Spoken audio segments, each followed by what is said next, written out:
of the economy by repairing the £22 billion black hole in the public finances left by the previous government. Then, at the spending review last summer, we stuck to our non-negotiable fiscal rules, keeping a tight grip on day-to-day spending while investing an additional £120 billion in growth-driving infrastructure and getting debt on a downward path. And in the budget last November, we built greater resilience by doubling the headroom against the stability rule and cutting borrowing as a share of GDP in every year of the forecast. Our economic plan is built on three pillars: stability in our public finances, investment in our infrastructure, and reform to Britain's economy. Stability is the cornerstone of this plan because it's the single most important precondition for economic growth. That is why we've committed to one fiscal event a year, limiting major policy changes to the budget, helping to give businesses and households the certainty they need to plan and to invest. The forecast from the Office for Budget Responsibility, published last month, showed that our plan is working and that we enter this period of global uncertainty with the fundamentals of our economy strong. We have cut inflation, standing now at 3%, a lower base than at the outset of Russia's illegal invasion of Ukraine. We have prioritised growth to drive up living standards, and the OBR forecast showed GDP per head set to grow more than was expected at the budget, with growth of 5.6% over this Parliament. And we have stabilised the public finances, having already reduced the deficit by £20 billion this year, from 5.2% to 4.3% of GDP. These forecasts, of course, predate the current conflict in the Middle East, and the full economic impact of that conflict will depend on its severity and its duration. The movements on energy markets we've already seen are likely to put upward pressure on inflation in the coming months. Our economic approach will be both responsive to a changing world and responsible in the national interest. As the government has demonstrated time and again, we will take the necessary decisions to help families with the cost of living and to protect the public finances. This government is delivering the biggest uplift in defence spending since the end of the Cold War. The Chancellor has also approved access for the Ministry of Defence to the Special Reserve to deploy additional capabilities in the Middle East, meaning that no net additional costs of these operations will be funded by the Ministry of Defence, but instead will be funded by the Treasury. Last week, following her call with other G7 finance ministers, the Chancellor set out her further priorities for international cooperation: for immediate de-escalation and a return to a diplomatic process, guaranteeing the security of vessels passing through the Strait of Hormuz, supporting a coordinated release of collective International Energy Agency oil reserves, the release of which has since helped to stabilise international oil markets, and setting out how the UK will play its part as the global hub of maritime insurance. And on Friday, the Chancellor met with petrol retailers and energy suppliers to make clear that the government would not tolerate any company exploiting the current situation to make excess profits at consumers' expense. My Lords, while we don't yet know how long this conflict will last, it underlines the importance of building a stronger, more secure economy, able to withstand whatever instability we may face. The strength of our economy and of our public finances are possible only because of the budget last year and the measures contained in the finance bill before us today. That budget had at its heart three pro-growth choices. First, by choosing to maintain economic stability, getting inflation and interest rates down, we helped give businesses the confidence to invest and our economy the room to grow. Secondly, by choosing to reject austerity, we protected £120 billion of additional investment in growth-driving infrastructure. And thirdly, by choosing to back the fast-growing companies of the future, we supported the investment, innovation and economic dynamism that will increase growth in the next decade and beyond. That includes measures in this bill to make Britain the best place in the world for firms to start, scale and to stay. We are doing that by widening eligibility for our enterprise incentives so scale-ups can attract the talent and the capital that they need. We're expanding the enterprise management incentive so more companies can offer tax-relieved share options. And we are re-engineering our enterprise investment and venture capital trust schemes so they don't just back early-stage ideas, but stay with companies as they grow. For all businesses, both large and small, we're also maintaining the lowest corporation tax rate in the G7 and the joint most generous capital allowances in the OECD. In her May's lecture today, the Chancellor has gone further on our growth agenda, setting out how we will deepen our economic relationship with our European partners, how we will back innovation and harness the power of AI, and how we will take the necessary action to build growth on a broad, stable basis right across the UK. But, of course, the pro-growth choices we made in the budget do need to be paid for, and that does mean asking everyone to make a contribution. The previous government froze the main income tax thresholds from 2021 to 2028. This finance bill maintains all income tax and equivalent national insurance thresholds at their current level for a further 3 years from 2028. I do accept that maintaining these thresholds is a decision that will affect working people. The Chancellor and I both said this in 2024, and I won't pretend otherwise now.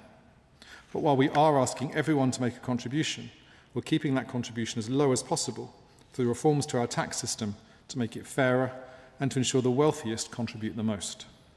That includes increasing taxes on property, dividend and savings income to narrow the gap between tax paid on work and tax paid on income from assets. Currently, a landlord with an income of £25,000 will pay nearly £1,200 less in tax than their tenant with the same salary, because no national insurance is charged on property, dividend or savings income. That is not fair. That's why this finance bill increases the basic and higher rate of tax on property, savings and dividend income by 2 percentage points, and the additional rate of tax on property and savings income by 2 percentage points. Around 2/3 of the revenue from these increases are expected to come from the top 20% of households. We are also reforming the tax system to ensure it keeps pace with a fast-changing economy. This finance bill increases taxes on online gaming and online betting while protecting UK horse racing and abolishing bingo duty. And it prevents private hire vehicles operators from exploiting a tax administration scheme so that everyone pays fairly. We're going further to close the tax gap to ensure that everyone pays the tax they owe. Reforms contained in this finance bill will help to collect more unpaid taxes and modernise the tax system to make it easier for taxpayers to get their tax right the first time. And having listened carefully to feedback from the farming community and family businesses, this bill also raises the 100% rate of relief on agricultural property relief and business property relief from £1 million to £2.5 million. This means a couple will now be able to pass on up to £5 million of agricultural or business assets tax-free on top of the existing allowances, such as the nil rate band. My Lords, since coming to office, this government has implemented an economic plan to bring stability to the public finances and to strengthen Britain's economy for the long term. The spring forecast shows this plan is the right one, with lower inflation and borrowing, higher living standards and a growing economy. Britain today is in a stronger position to withstand whatever uncertainty comes our way. But that is only possible because of the action we took in the budget last year and the measures contained in this finance bill. They are the right choices to protect families and businesses in an uncertain world, and they demonstrate that this government has the right economic plan for Britain's future. I beg to move. The question is that this motion be agreed to. My Lords, my first point is that the world economic situation now is very different from that existing at the time of the spring statement, let alone that in place when the finance bill was introduced. Different and significantly worse. The Middle East war has overturned economic expectations, especially optimistic ones.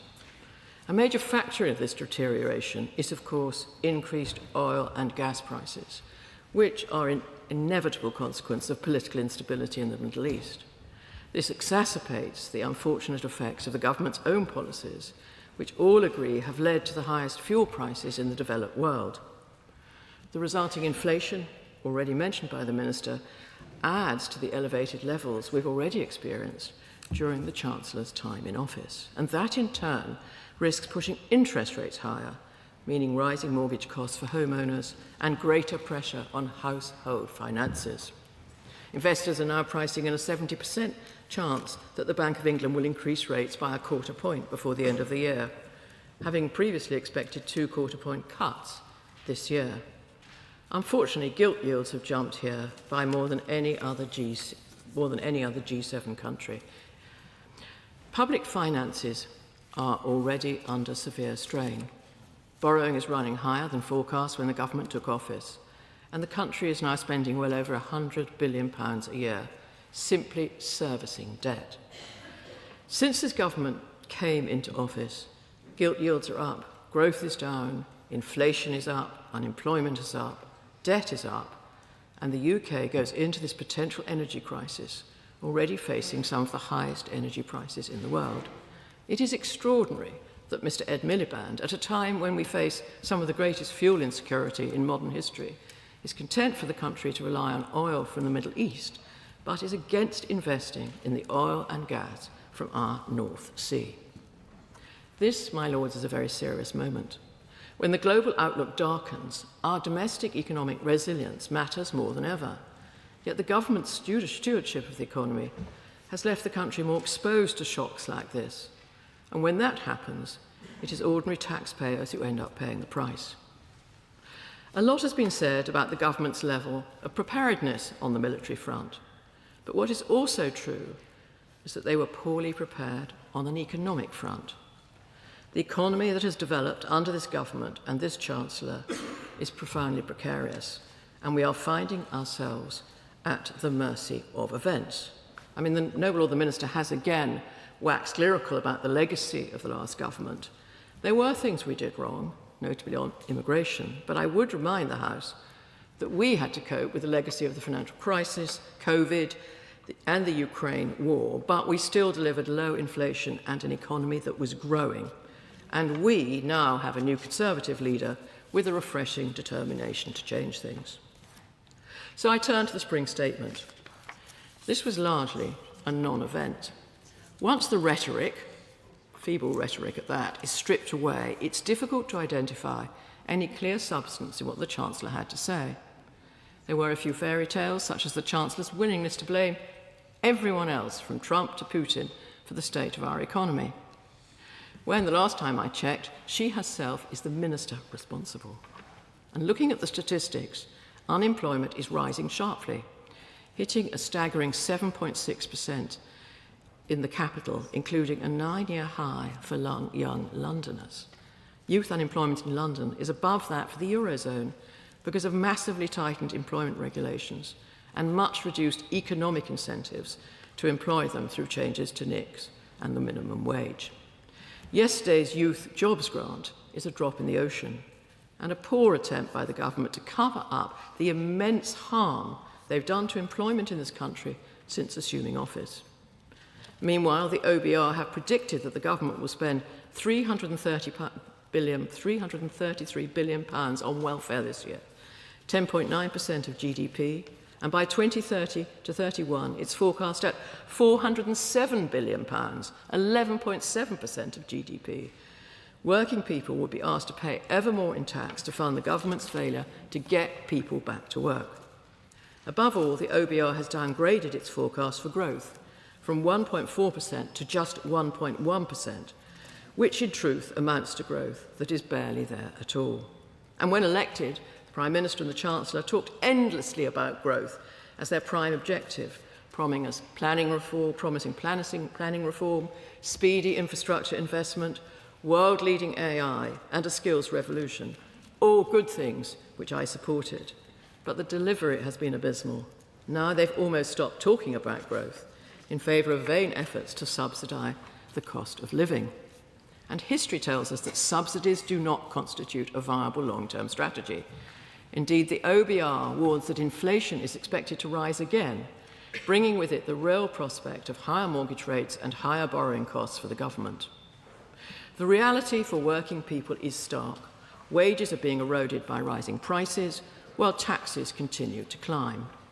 Millions more will be dragged into higher tax bands by the so-called stealth tax of frozen income tax thresholds, now locked in place until April 2031. And yet, despite all of this, the Chancellor has boasted that her economic plan is the right one for Britain.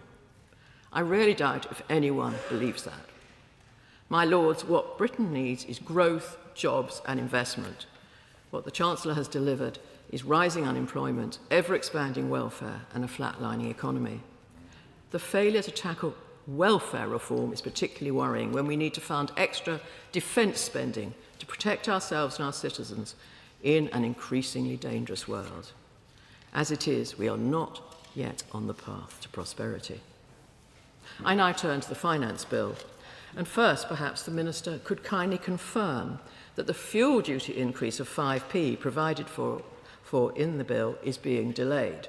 With oil prices sky high, this makes good sense, as we have argued. This bill lays bare the government's priorities. It makes a clear and deliberate choice to raise taxes on those who work, save and invest, and to use a substantial share of that money to expand the welfare bill. In doing so, the government is targeting and taxing precisely those people who sustain the productive heart of our economy, which is savers who put money aside, investors who back enterprise, and the businesses that create jobs and growth. Take the continued freezing of the income tax thresholds. This is fiscal drag on an enormous scale. Around 800,000 people will be pulled into the basic rate of income tax, and around 1 million more will be dragged into the higher rate. By 2030, it is expected that 1 in 4 taxpayers will be paying either the higher or additional rate of income tax. And it doesn't stop there. In addition to the unfair arrangements for salary sacrifice, which this House has voted against, the repayment threshold for student loans is frozen, effectively imposing another hidden tax on younger generations starting their careers. Even those citizens who rely solely on the state pension are now at risk of being pulled into the income tax net. The government is reaching into the pockets of those who invest in Britain. The 2% increase in the tax on dividends, a £1.2 billion tax grab, sends exactly the wrong signal. Instead of encouraging investment in British companies and rewarding those who take risks to build and grow businesses, it penalised them. And it is no surprise that 16,500 of them have signalled their intention to move abroad last year. And then we come to the deeply troubling changes to IHT, the family farm and family business taxes. Just before Christmas, under enormous pressure, the government attempted a partial retreat. But let us be clear, this so-called concession does not solve the problem. Many farms and family businesses may own valuable land or machinery, but they operate on tight margins. A paper valuation is not the same as spare cash sitting in the bank. And the consequences are predictable. When faced with this kind of uncertainty, businesses do not expand. They pull back, they postpone investment, they do not buy new equipment or improve their restaurants, and as we've seen, they reduce employee numbers. Moreover, before I close, I should refer to the troubling letter I have received from the Chartered Institute of Taxation about the difficulties the various IHT changes will cause for personal representatives of the deceased, the costs in administration of the bill's complexity, and the defects of the tax avoidance provisions. So not easier for taxpayers, as the Minister suggested. My Lords, when we step back and look at the Spring Statement and the Finance Bill, a clear picture emerges of the direction in which this government is taking the country. Instead of policies that reward work, encourage investment and drive growth, we see rising taxes, a growing welfare bill and a struggling economy. The people who carry the greatest burden under this government are precisely those who sustain our economy. The families who work hard and pay their taxes, the entrepreneurs who take risks to start and grow businesses, the investors who back innovation, and the farmers and family farms who keep our communities and supply chains alive. My Lords, a healthy economy is built on confidence, the confidence to invest, the confidence to hire, and the confidence to plan for the future. The statement and the finance bill will give no confidence to anybody. On the evidence before us today, it is clear that the government is moving in precisely the wrong direction at a time of international challenge. Against that rather difficult background, I very much look forward to the valedictory speech of the noble Lord St. John of Bletsoe. It's with a mix of sadness and excitement that I address your Lordship's House, and this my last time. Sadness because I shall miss participating in debates, particularly on Africa, and particularly the select committee works of your Lordship's House and APPG work. But it has been an enormous privilege, and I'll also miss seeing your noble Lordships who've become great friends over so many years. I had hoped to make my valedictory speech on the Space Economy Select Committee, so ably chaired by Baroness Ashton, but sadly we've run out of time on that score. But I'm enormously grateful to the doorkeepers, the refreshment department, and all the staff of the Palace for the incredible support that they've given me over so many years, and they continue to give all of us. I'm also very grateful to my noble friend, Lord Kinnoul, for his able stewardship and leadership of the crossbenches. I have to say, I joined the House of Lords more out of curiosity than desire. I say so because I was just 21 when my father died, and I joined your Lordship's House 6 months before the Iranian Revolutionary Guard took control on Iran, and 6 months before Margaret Thatcher became our Prime Minister. But I joined your Lordship's House for one primary reason, and that was that I wanted to speak about the opportunities and the challenges facing South Africa and Southern Africa, as well as petition for the release of Nelson Mandela, otherwise known as Madiba to all of us. But after my health challenges last year, I decided the time was up, and I'm excited now to be spending more time in Africa. But enough about me. I shall restrict my comments today to the spring forecast statement and not to the finance bill. And there are 3 points that I want to raise. Clearly, the Chancellor's forecasts have been overtaken by geopolitical events in the Middle East, leaving more questions than answers. We are now exposed, once again, to the very conditions that we thought we had escaped, that is, energy-driven inflation and stagnation growth. The statement underestimates the scale of the structural challenges that we now face. Surely, against a backdrop of spiralling fuel costs, now is the time to reconsider the strategic role of our domestic energy resources, more specifically the North Sea. Would it not be wiser, during a period of geopolitical instability, to support responsible domestic production whilst we continue the transition to cleaner energy sources? My Lords, this is not a question of abandoning our commitment to net zero, but of recognising that the transition must be managed in a way that preserves resilience. My second point is that on public procurement. Public procurement of goods and services now accounts for between 1/4 and 1/3 of all government expenditure, amounting to in excess of £300 billion a year. Even modest inefficiencies within a system of that scale can translate into tens of billions of pounds of avoidable cost savings.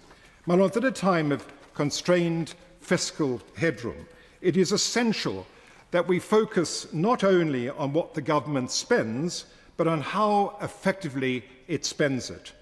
What steps are Her Majesty's Government taking to deploy artificial intelligence to improve efficiencies, reduce duplication, and identify cost savings across the procurement ecosystem? My Lords, I was fortunate way back in 2017 to be a member of the subcommittee ably chaired on artificial intelligence, so ably chaired by the noble Lord Clement Jones. None of us then had any preconception about the impact that AI would have on all of our lives. We need to now confront the other side of the AI revolution, and that is the impact it is likely to have on employment. My Lords, artificial intelligence will undoubtedly drive productivity as well as growth, but it will also displace roles particularly in admin and professionalism and middle-income sectors. We are, in effect, entering a period where technological progress may coincide with structural labour market disruption, and this presents a fundamental policy challenge. I cannot assume that the labour market will adjust itself organically. We need to act deliberately. My Lords, the noble Lord Hunt of Wirral has been constantly questioning what measures our Majesty's Government are taking, or His Majesty's Government is taking, to reduce spiralling unemployment in the UK. Can the noble Lord, the Minister, in winding up, elaborate on what has been done to invest in promoting large-scale reskilling programmes, incentivizing businesses to retrain their workforces, and forging closer partnerships between industry, government, and education.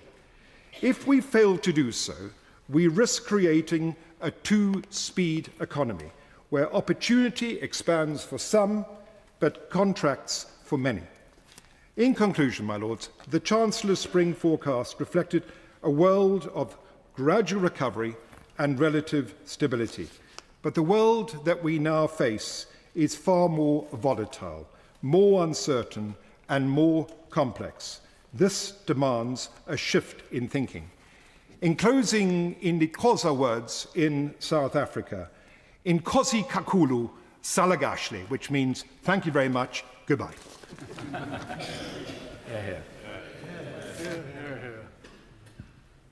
What an excellent speech by the noble Lord St. John of Bletsoe, the 22nd Baron St. John of Bletsoe, a title which has existed for 460 years.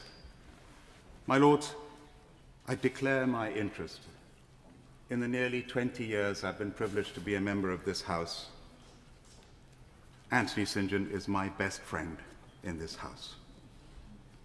He entered this chamber 21 years old, as we've heard, the baby of the House, and he's been here for nearly 50 years. He's been a Lord-in-Waiting. He has phenomenal expertise in African affairs. In fact, he is the expert on Africa in this chamber. He's held positions in committees, and vice chair of the All-Party Parliamentary Group on Africa and Zimbabwe and South Africa. I remember speaking in the debate, the tribute debate to Nelson Mandela when he passed away, and what a brilliant speech Lord St. John made then. He's had a very successful business career after going to school at Bishop's, the finest school in Cape Town, and the University of Cape Town, then here at London School of Economics, and qualifying as a lawyer. That real-world business experience internationally he has brought to bear in this House. And the doorkeepers, when I joined, they said, "Ah, there is our James Bond Lord." He is merely 68 years old. The average age of this House is 71. He hasn't even reached the average. In my book, you're young until you're 60. He's middle-aged. Old age is from 80 onwards. Well, I feel it's so sad that the hereditary peers are leaving the House in the way that they are. And there is no better shining example of their dedication, commitment, and contribution than Anthony, Lord St. John of Bletsoe. He's cheerful, energetic, charming, gracious, active, has friends in every corner of this House. I've never heard a bad word said about him, and everyone loves him, peers and staff alike. Although Lord St. John is retiring, we look forward to seeing him back at the House regularly. And I say farewell, my dear friend, and I mean farewell. My lords, the statement on the 3rd of March focused primarily on presenting the latest OBR forecasts rather than announcing new policy measures. It forecasts growth of about 1.1%, which is very low. It forecasts inflation to fall from 3.4% to 2.3% this year, and unemployment to rise to 5.3%, as well as net migration, which reached a peak of nearly 1 million just recently, to average just 235,000 between 2026 and 2020. But, my lords, and Lady Neville-Robb brought this to our notice, the forecast was prepared before the escalation of the conflict in the Middle East, and it is already completely out of date. The OBR warned that the wider fiscal context remains difficult. It noted that UK public sector debt as a share of GDP has nearly tripled over the past 2 decades and is now close to double the advanced economy average on a comparable basis, and borrowing has remained very high.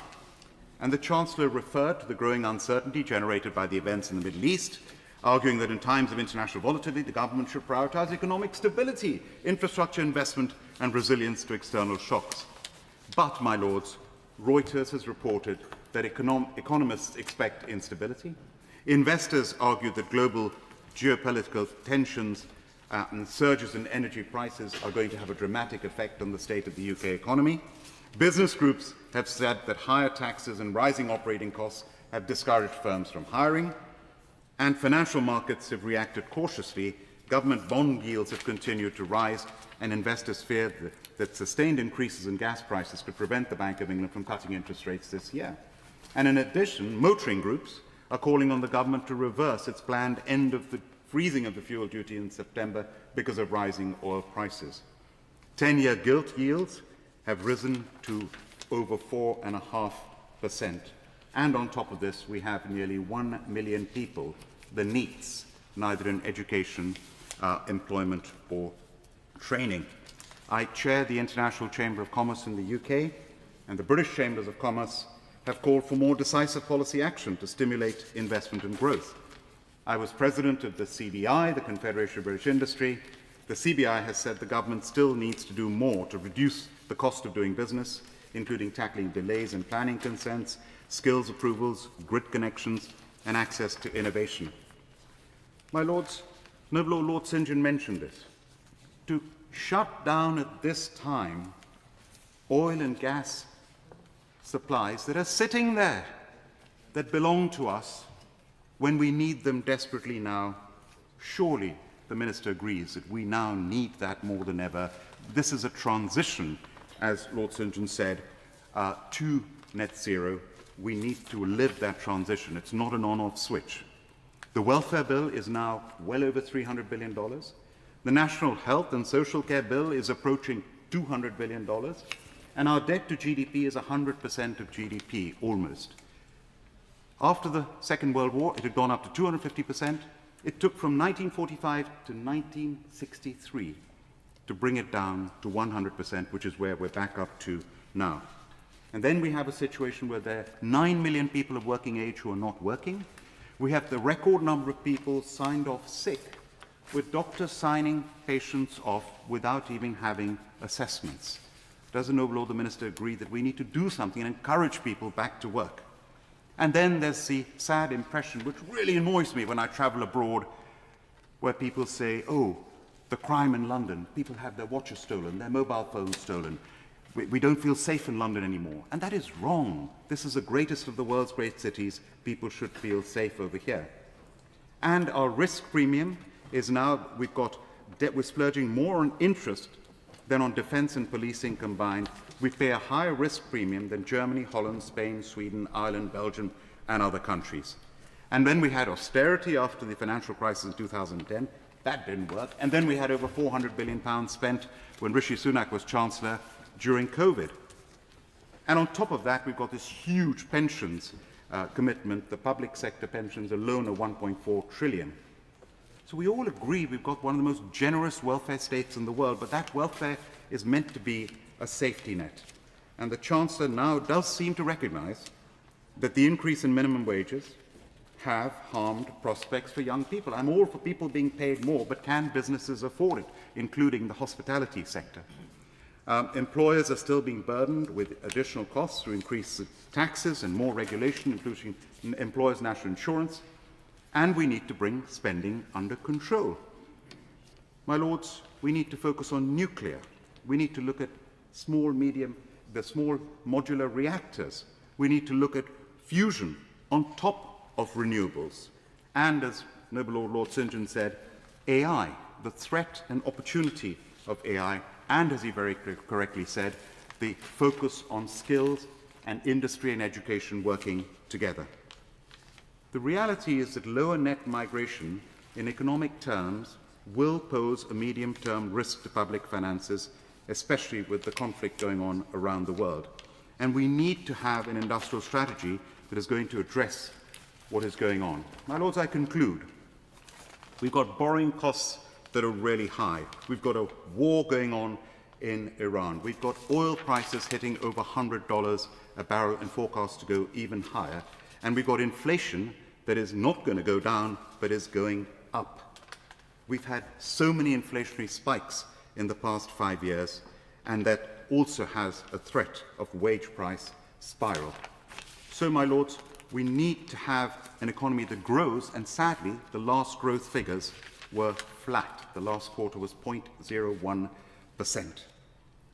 We've got the highest public taxes, highest tax burden, 37%, since the Second World War, and a cost of living crisis. My lords, this really, really hurts me, because this is a country that has such phenomenal strengths, institutional strengths, entrepreneurship. We have the third highest number of unicorns, billion-dollar companies generated in this country in the world, the best universities in the world. We deserve better. Please, could I implore the government, 15 U-turns. I say the government is listening when they U-turn. Wouldn't it be better if the government listened first? Then the government wouldn't have to U-turn.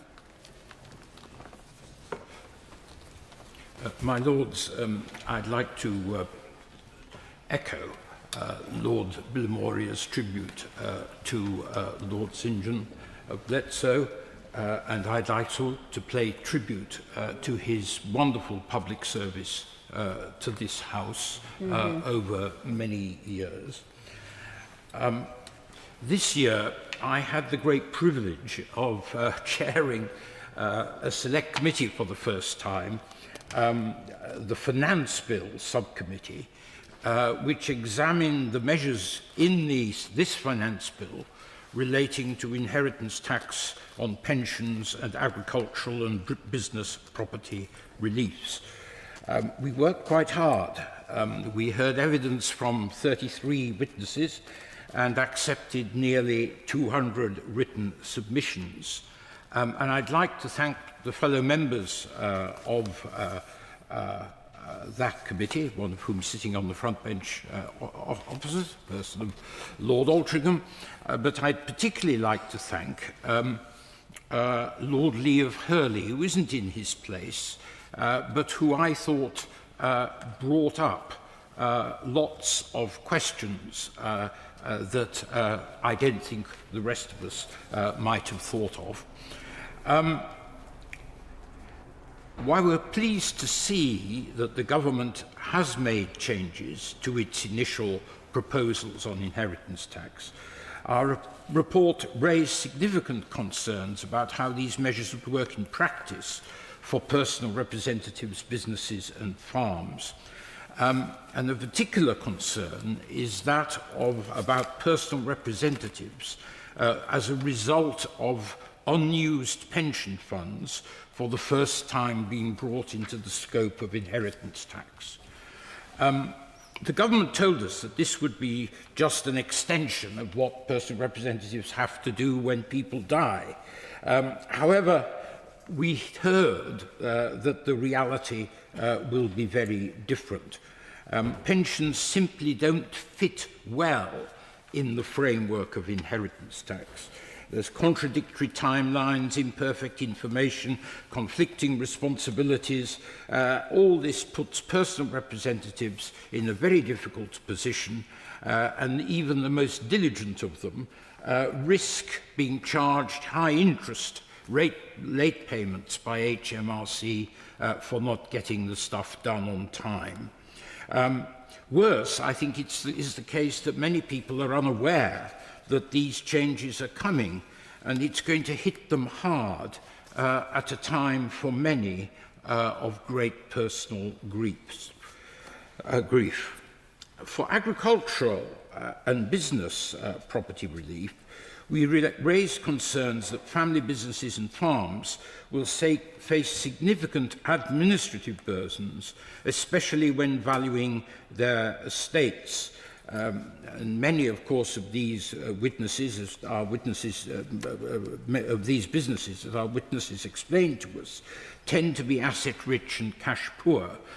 So there is a real problem about where the money is going to come from. And it was disappointing and concerning that the government didn't appear to have properly considered the liquidity challenges which estates will face as a result of these changes, and the impact this will have on the viability of businesses and farms. And could I say, as someone who comes from Cumberland, I'm very concerned about impact on farming, but also on family businesses, which are one of the really strong points in our community. Now, we made a number of recommendations in our report about how the bill should be amended, in particular to extend the inheritance tax deadline, and the report has important recommendations that the government should take forward once this bill has passed. The government must act quickly to raise awareness of the impact of the pensions reforms for personal representatives and prioritise guidance and arrange practical support. More broadly, we think that the government should review their approach to tax policy making. We saw the repeated redesign of these policies, 3 or 4 changes before we get to the present, and the serious impact this uncertainty has for those affected. So I look forward to the Minister's response to our carefully considered report.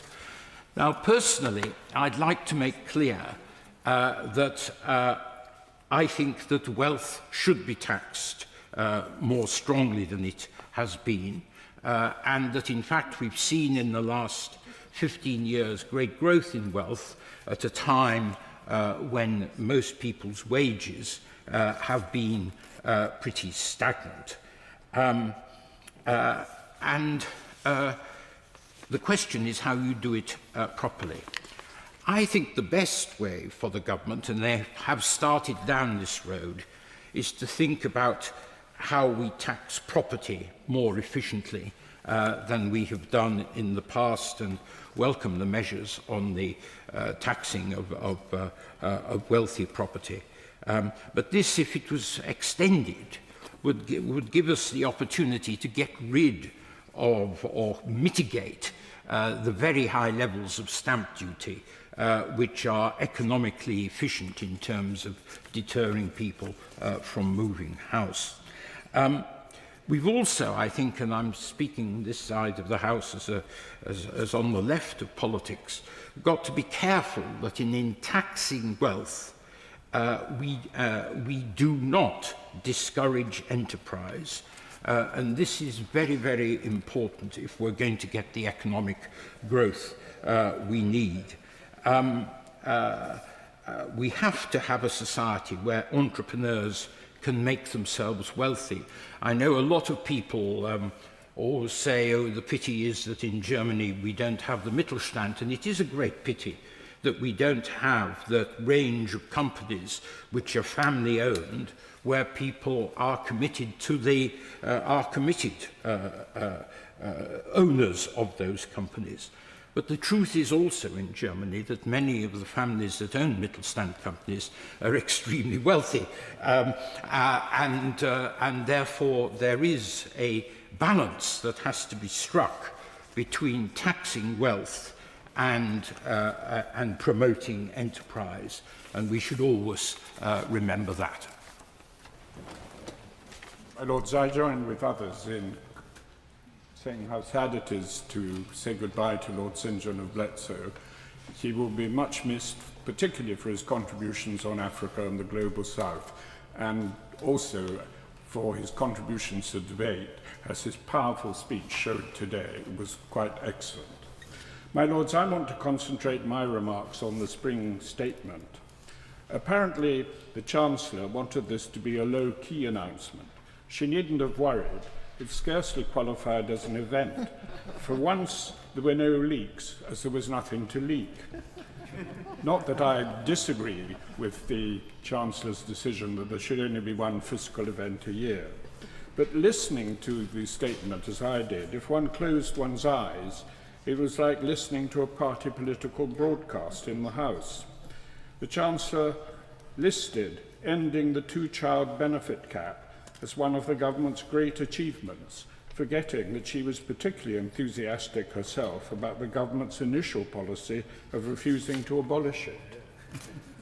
My Lords, She attacked the last Conservative government on growth and inflation without ever mentioning the words Ukraine or COVID. Can we expect the Chancellor or the Minister in future to talk about the economy without mentioning the words oil or war? Judging by today's speech, not at all. But the government surely ought to judge themselves by the same criteria by which they judge others. My Lords, the Chancellor pronounced everything that had happened was a great success, while the rapture of the OBR was somewhat more modified. Growth higher this year, but lower in future, and the same over Parliament as a whole. Unemployment heading to over 5%, with, as my noble friend on the front bench said, a worrying rise in youth unemployment, and a welfare budget ballooning to £407 billion. I am pleased that the Chancellor stuck to her fiscal rules, and I welcome the increased headroom. But of course, public sector net debt still remains at 90% of GDP, and the 4.75 10-year gilt yield is the highest in the G7, showing that the markets are not convinced that our fiscal position is under control or that it is robust enough for the potential challenges ahead. The Chancellor claimed that people would be £1,000 a year better off by the time of the next election. Both the Resolution Foundation and the Rowntree Foundation and the IFS cast great doubt on this forecast. The Rowntree Foundation think it was more like £40 than £1,000. There can be different views about the statement, but what is clear is that it is now totally irrelevant.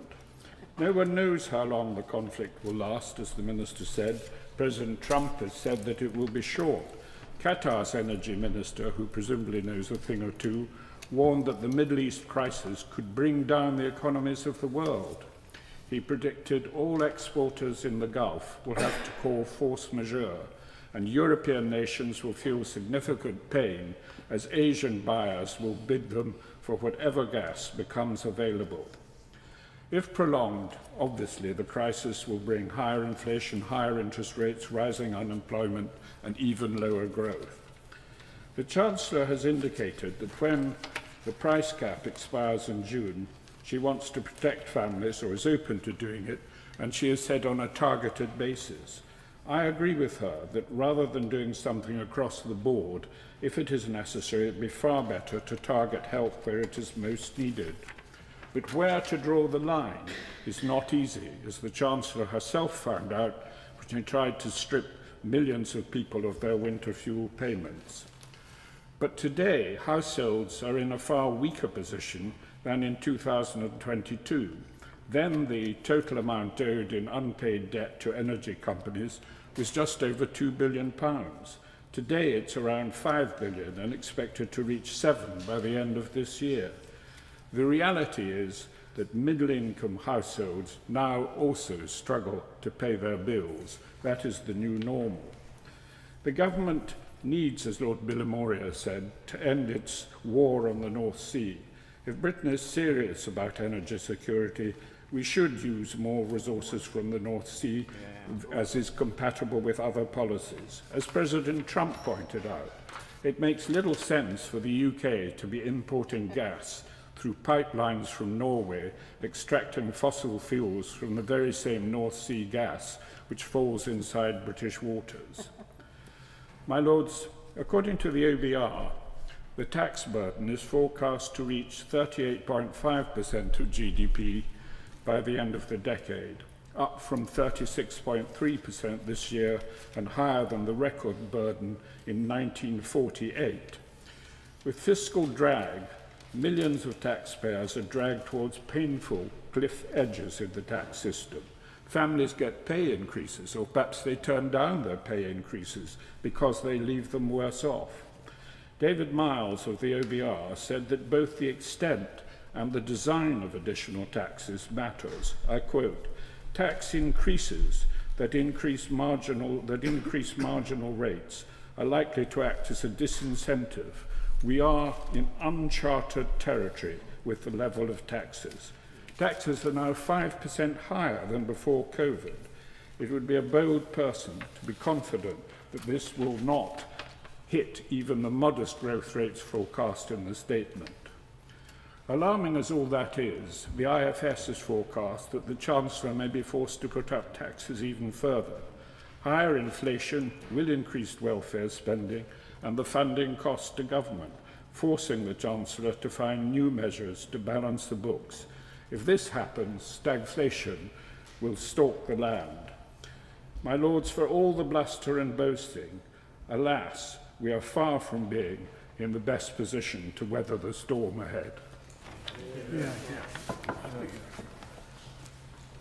My Lords, I rise with some anxiety to make a speech on the economy following a distinguished former Chancellor of the Exchequer and following a brilliant speech from Lord St John of Bletsoe.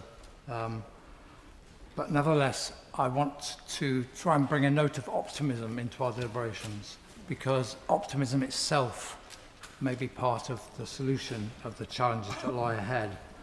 I want to congratulate the Chancellor, my noble friend Lord Livermore, and the Treasury team for the Spring Statement and the facts set out within it. I know it came before the conflict began, but growth was up, retail sales were up, inflation was down, and interest rates were down. There are grounds there for optimism. Of course, the conflict creates a new situation, but as we go into that conflict, as a result of the Chancellor's efforts over the last 18 months, we're better placed than we would otherwise have been to face that storm. I especially welcome the emphasis in the statement on spreading growth, quote, to every part of Britain. This is vital. I want to emphasise 3 factors that will help generate growth and spread growth across our country. And I want to illustrate it with examples from the southwest of England where I live. I'm anxious about that as well because the Earl of Devon is in the room and his family's been there for 700 years and mine's only been there for 15 years. But nevertheless, it will be good to hear what he has to say about it. And the first message, I should, by the way, declare an interest as the unpaid Chancellor of Exeter University, so I'm embedded in the system there. First message I want to emphasise is stability. I strongly welcome the Chancellor's emphasis on bringing stability. Of course, you have to adapt to changing circumstances, but stability really matters, and the CBI welcomed it when the statement was made as well, and it's more important than ever given the uncertainty.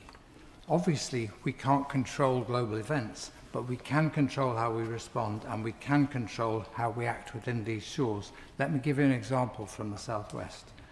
Critical minerals. We all agree, my lords, that those are essential to the future of the economy. We also agree that they're a source of global tension. But we have some critical minerals right here in Britain. In Cornwall, there are deposits of lithium. There's a company called Cornish Lithium already set up to exploit that. There's Tata and Agratas building the biggest electric vehicle battery factory in Europe in Somerset. There's Altilium in Devon recycling spent EV batteries and recovering 95% of the rare metals from them. And then there's the Camborne School of Mining, part of the Exeter University, which is at the world's forefront of research and innovation in these areas. These are just emerging factors, but you can see there the beginnings of the circular economy, and that will drive economic growth, environmental sustainability, and national security. And all of that is possible without setting foot out of the southwest of England. But we can only see that happen if we have stability. So that's my first point. Stability is essential to getting the necessary investment and relationships. My second point is about education and skills, and this has already been mentioned in the debate and is fundamentally important. Actually, we should celebrate in this country the big improvement in our education system over the last 50 years. 50 years ago this year, Jim Callaghan made the famous Ruskin speech drawing attention to the problems. Successive governments have built on that, all parties, and we now have a much better education system, but there's more to do, especially in relation to skills. In the southwest of England, traditional employment is low skill and low pay. It's agriculture, it's tourism. The economy of the future that's emerging will be high skill and hopefully high wage, with tech jobs, engineering jobs, software jobs. They absolutely depend on ever higher levels of skill in the workforce, right across the workforce. Navantia in Devon, Babcock in Devon, Leonardo in Somerset, Agratas in Somerset, the spaceport in Cornwall, all of these need detailed engineering jobs, really, really important engineering and technical jobs. Across the UK, the Royal Academy of Engineering estimates we'll need 834,000 such jobs over the next 5 years. 4,000 of those will be at the Agratas plant in Somerset. That's a very demanding thing, and our education system will need to adapt further and faster to keep up with that demand. What we're looking for, surely, is a demand-led skills system where the employers create the opportunities and the education system empowers the students to seize them. Because education doesn't just create wealth, it spreads wealth. It turns wealth into family income. And if you want to find out that, talk to the apprentices. There were some in the Palace of Westminster yesterday, brilliant young people. Talk to them at the Dyson University in Malmesbury. Talk to them at Exeter University if you want to come and visit us. Talk to them at Sheffield University. They are doing wonderful things, and they see the skills that they learn one day applied the following day. So, as Noble Lords may be aware, I want to go on to my third message, which is about the speed of decision making. In education, we need to go further, faster and deeper, and the government's recent announcements will help us do that, and they're to be welcomed. But generally, speed of decision making needs to be speeded up. Noble Lords will be aware I spent many years in Whitehall trying to speed up the pace and effectiveness of delivery. I've heard all the excuses for delay. Why don't we do some more research? Why don't we try a pilot study? What about another round of consultation just to check? Or before my time, why don't we try it out in Scotland first? These excuses are well known to the civil servants. I love the civil service. They too smile when they hear these excuses because they're very familiar with them. But the problem is deeper than the civil service. It's about our processes, it's about our culture, it's about the way we go about making decisions. And it's not just in Whitehall, it's across local government.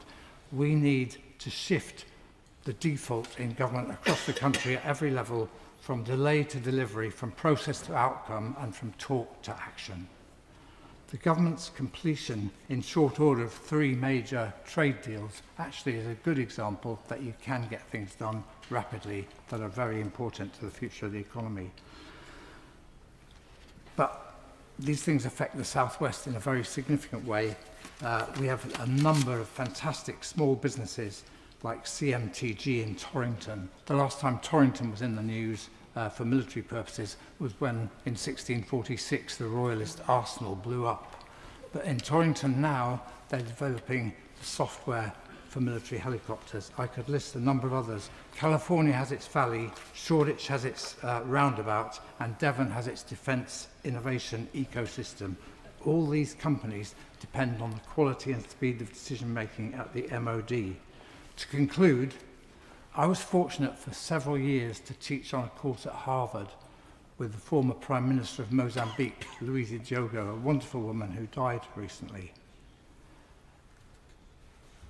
She got 15% growth in a single year in Mozambique. They were coming out of a civil war. I asked her, how did you get that 15%? What did you do? She said, I didn't do anything.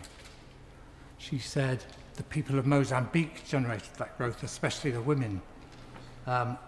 What we did was create the right context. And what I'm saying is stability, skills, and speed of decision-making will create the right context. And then, to use her concluding words, she said, if you get the context right, you unlock the music in people. That, my lords, is our task in the years ahead. My lords, I shall certainly miss Lord St. John of Bletsoe around the place with his economic and business acuity. He'll be sorely missed, a real person in every sense. I shall address only today the so-called spring forecast statement. First, and with respect, I cannot ever recall such an empty thing being brought before our House by any government at any time. A monument to emptiness indeed. It reminds me, on reading it, inexorably of the empty quarter in Saudi Arabia. Nothing much happens there, nothing much is seen, nothing comes out of it. It's remote from all reality, it's totally silent. With one exception, the Saudi government has brilliantly managed to begin to pump well in the middle of nowhere, getting on with the vital task of fuel enrichment. If only we had the same determination from the government to do something about our neglected North Sea assets. It's shameful, the delays that are happening. What we can be certain of is that a substantial amount of public money was spent by the Treasury and its poor civil servants on producing this pointless exercise. This is a serious issue.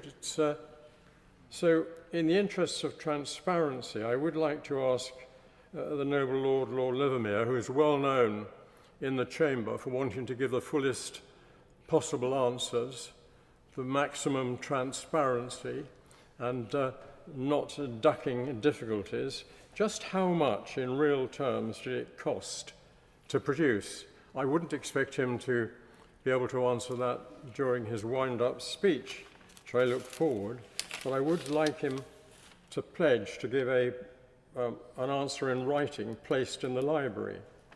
And I also hope that the cost of all the legions, the expensive legions of special advisors, can also be taken into account.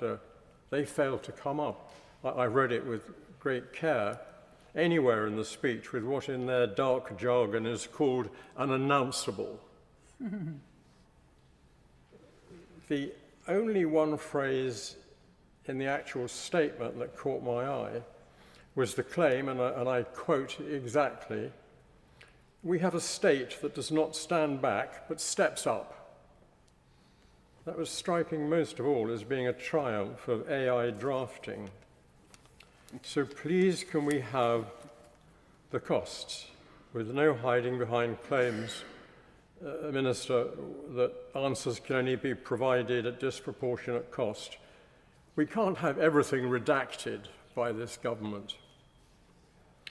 Whatever, and I've got great sympathy for the civil service and have had very excellent help in many places in past years from the civil service, and I admire them, that any bright spark contemplating a Treasury civil service career at the moment should be a bit cautious. They're being attacked all the time. Numbers are being reduced.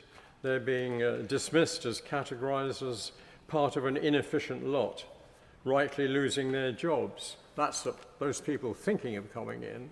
Of course, at the end of the service, when the great ones of the civil service reach the pinnacle and become a permanent secretary, it's now become, I think, distressing how permanent secretaries and others are risked in being named and shamed in a most cruel and uncaring way, as we've seen when the last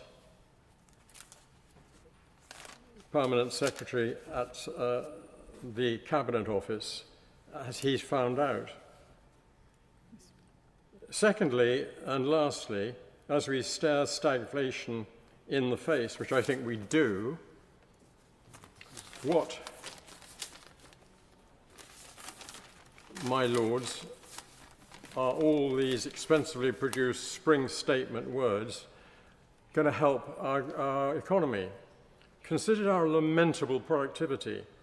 As much as one could ever reasonably expect any group of economists to agree on anything, there does seem to be considerable consensus about the reasons. Here's a little list.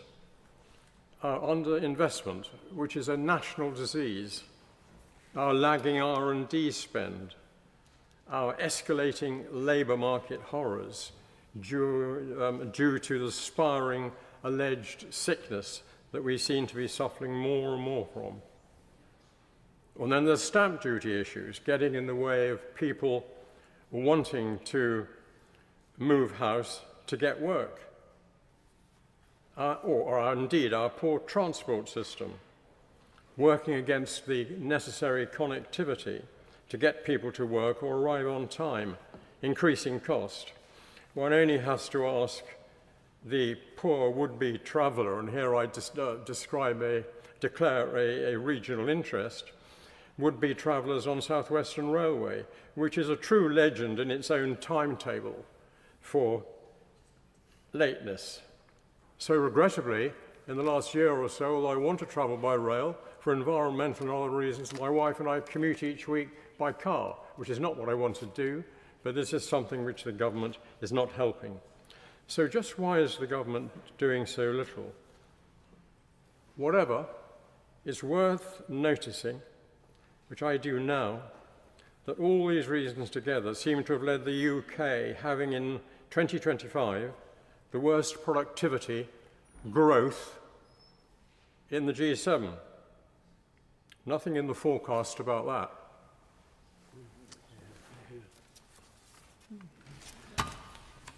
My noble lords, I should begin by acknowledging, as many of you have pointed out, that we've been living in uncertain times, and they have been made considerably more uncertain in the last 3 weeks by the Iran war. But you know, against that, it seems to me the spring statement is creditable. Growth is returning. That's the government's central mission. Inflation and borrowing predicted to go down. And lots of that through government action, beginning to balance the books.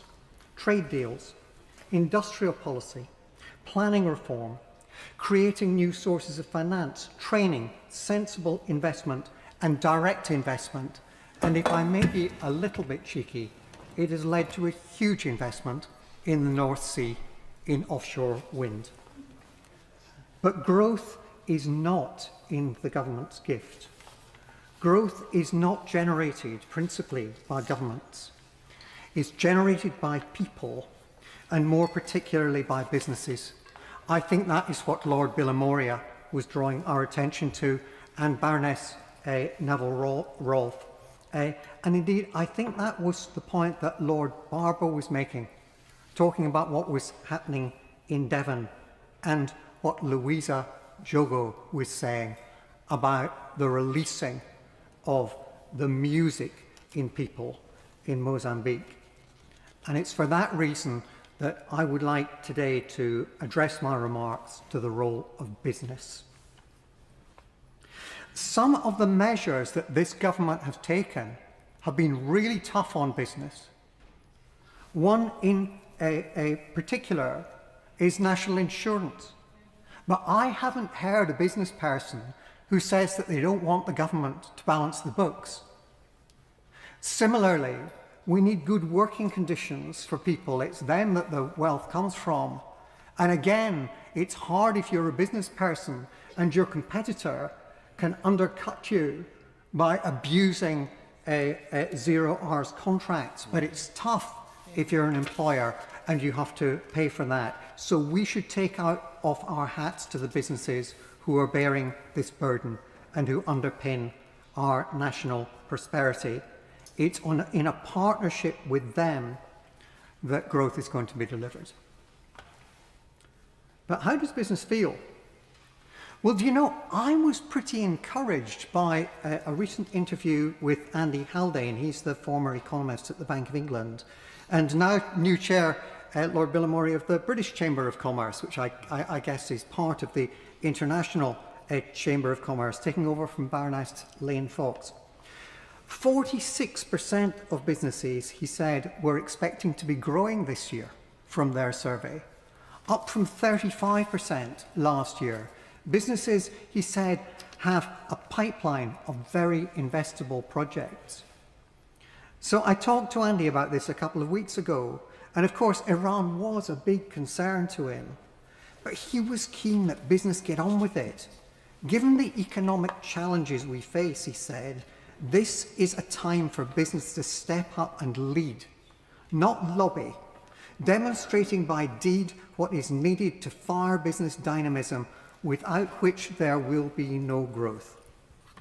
I was delighted by that, because he's right. Without business dynamism, there can be no growth.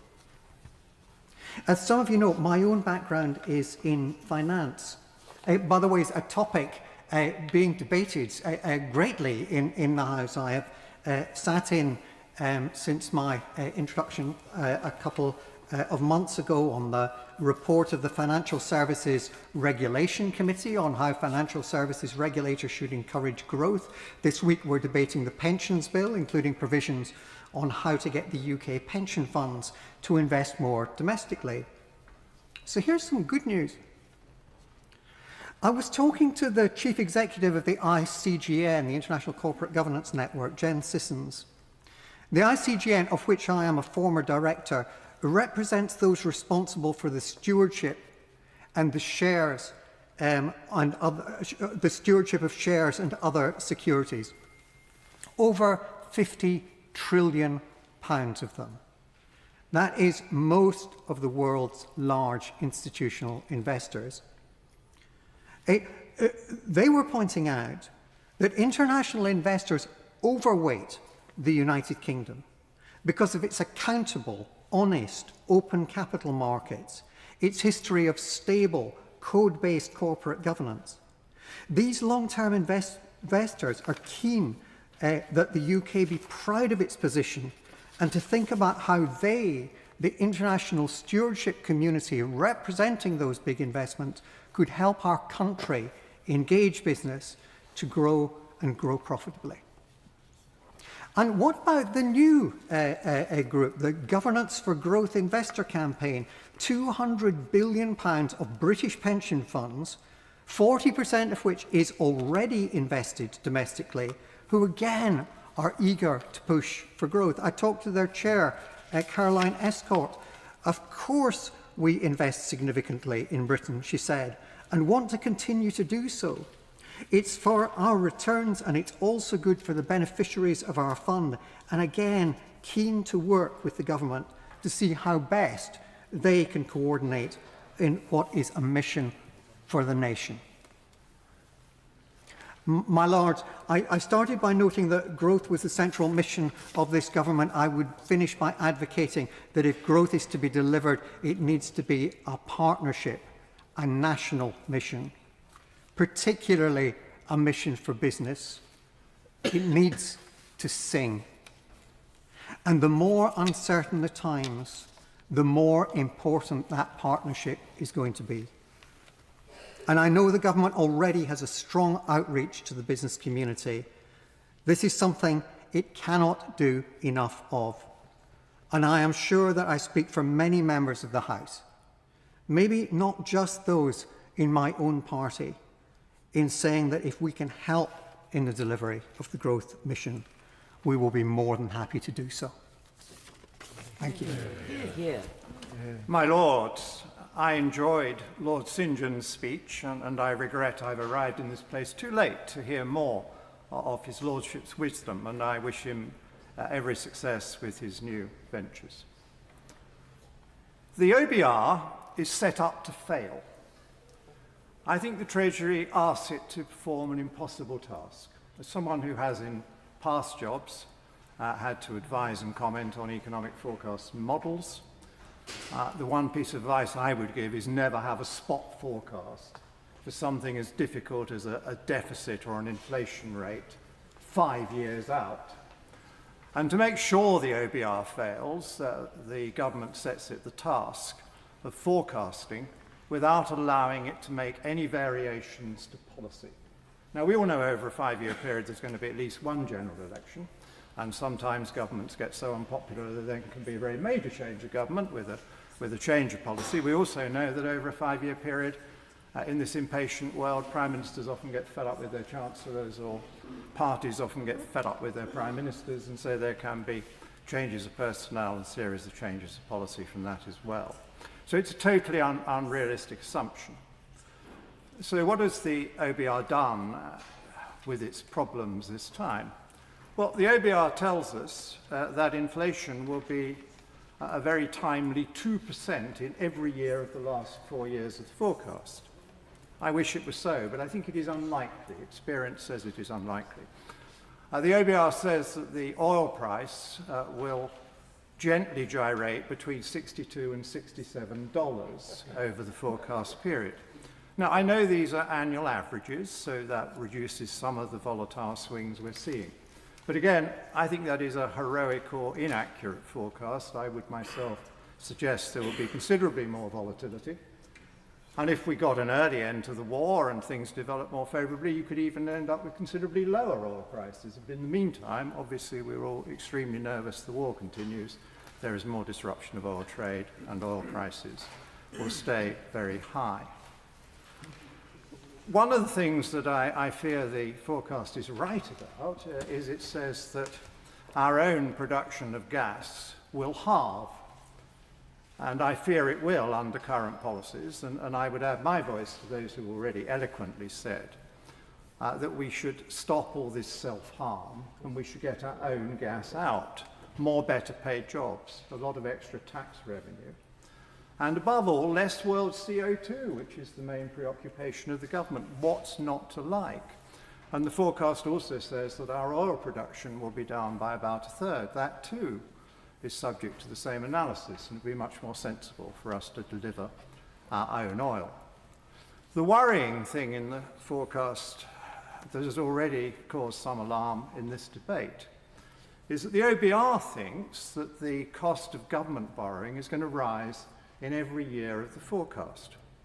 Now remember that this is from quite a high base by recent past history, because over the last 15 months under Chancellor Reeves, the government has been paying a higher rate of interest for longer term borrowing for the whole of the 15 months than the worst days spike under Liz Truss, which they regularly condemn as being unacceptably high levels of interest rates. And this OBR forecast says that the interest rates are going to be even higher progressively in a gentle upwards progression over the whole of the forecast, because clearly the OBR is worried, as we all should be, by the weight of debt already issued and by the progressive increase in the amount of debt over the forecast.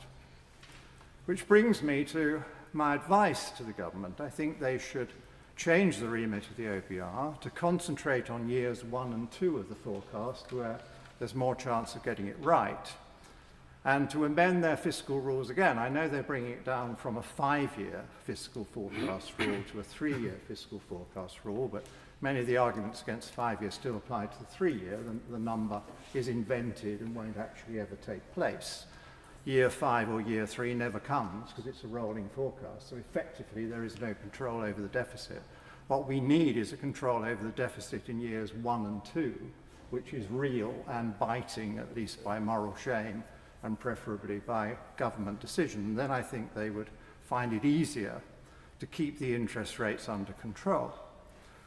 There was a touching ceremony in this very chamber last week when the government advanced its legislation to increase income taxation by reducing the generosity of certain pension saving allowances. And the most remarkable thing about that piece of legislation we were asked to approve was the date of introduction. And the date of introduction is to be 2029 to 30. So I asked myself, why choose such a late date? Indeed, it could well be after the next election, and there could even have been a change of government by then who might not particularly want that piece of legislation. And I assume it is great Treasury intelligence and cleverness, because that, of course, is the control year they're currently on for controlling the deficit.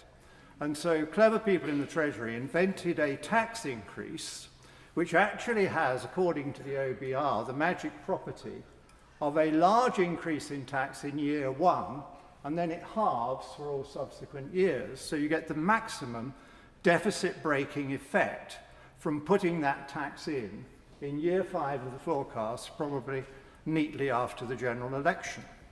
This, I think, is creative accounting on a grand scale, and it is a surrogate for the real job of getting that deficit down. So I would suggest to the government, please look again at your fiscal rules. All the years we've had OBR forecast of deficits and fiscal rules, we have seen a mushrooming of deficits and debt under successive governments of all parties. So it is now trebled over the OBR period. So let's have an OBR with a bit of bite. Let's give it a bit of proper independence. I know it's staffed with civil servants and they work very closely with the Treasury, but it needs to be independent enough to accurately forecast the deficit in years 1 and 2 and to help the government control it. My Lords, I think The Economist magazine got it right about the Chancellor's speech on the spring forecast, and this is what they wrote. They said that the Chancellor did not announce a single major policy decision that will help Britain break out of its malaise. And the malaise is the OBR's bleak forecasts of economic growth over the coming years, and that's before the current war in the Middle East. And it's no surprise, therefore, that the Right Honourable Wes Streeting did say in one of his WhatsApp messages that the government had no growth strategy at all. So I therefore want to focus my brief remarks today on one subject, on economic growth and on the lack of economic growth. And I want to make really just one point. The ultimate driver of economic growth in an economy comes from people who work in business and in industry and in commerce. And that, I think, was the main point made by the noble Lord Pitt Watson in his speech earlier on. Yet all these people and these companies, this is where I disagree with Lord Pitt Watson, all these people in business and commerce have been hit by the government's stream of anti-business policies. We've had the jobs tax, the increase in employers' national insurance contributions. We've had the burdens placed on business by the new employment regulations. We've had the tax on private pensions, the attacks on private farms. And now, about to hit the self-employed, we've got new and complex regulations, which means they have to submit 4 tax returns every year instead of 1. So the question I ask myself is, are there enough people in government who have any idea how to run a business? I grew up in the north of England, and my father ran a small manufacturing company, and so I was brought up, like millions of people in this country, in a business culture. I learned about the risks you take when you invest money. And it's not just your own money, because chances are you're having to invest borrowed money. You've got no guaranteed revenue, no guaranteed salary. You hope to make a profit, but your margins are tight, and you watch your costs like a hawk because you can't afford to go into loss. And you hope at some point to build up some capital. And you don't want to be penalised for success. Now, in this House, we do have a number of ministers who have got business experience. And Lord Stockwood and Lord Timpson are 2 examples. I'm sure they understand all of this very well. But dare I say it, we could do with more MPs who have direct business experience. On the day of this spring forecast, there was published in the Times a very interesting article about how the profile of the House of Commons has changed and how different it was in the 20th century. There were many more people on both sides of the House, the Labour benches and the Conservative benches, who had direct experience of industry. And the article listed the names of some of those MPs. MPs who'd been labourers, they'd worked on the shop floor, they'd been stokers, they'd been railway men, some had risen to become trade union leaders. There were business leaders who had set up businesses in construction and engineering and manufacturing. And we don't have enough of those people in the House of Commons today. Yeah. And I think we should certainly welcome, therefore, the addition of a plumber who was recently elected in the by-election. I think she will be an addition to the House's expertise. So I conclude, my Lords, by suggesting, if I may, that it would really help business if there were more people in government who have the outside business experience to shape policy, who understand the impact of those policies on business and companies. That would stimulate business activity, and that, I say to the noble Lord the Minister, that would be a real strategy for growth. My Lords, I'm very grateful to my noble friend the Minister for his characteristically clear and cogent introduction to today's debate on the Spring Statement and the Finance Bill, timed also to allow us to take the Chancellor's May's lecture delivered earlier this afternoon into account as well. I very much enjoyed and admired the noble Lord St John's valedictory speech and pay tribute to his service and also thank him for his friendship. I think he was a veteran aged 24 when I arrived in the House as a new boy of 29. I strongly support the active and strategic state advocated in the Mace lecture by my right honourable friend the Chancellor, with its three priorities: stability, investments and reform, which have guided her and the government's economic strategy since being elected in July 2024. The restoration and promotion of stability has had to be the primus inter pares of priorities for the government over the past 21 months.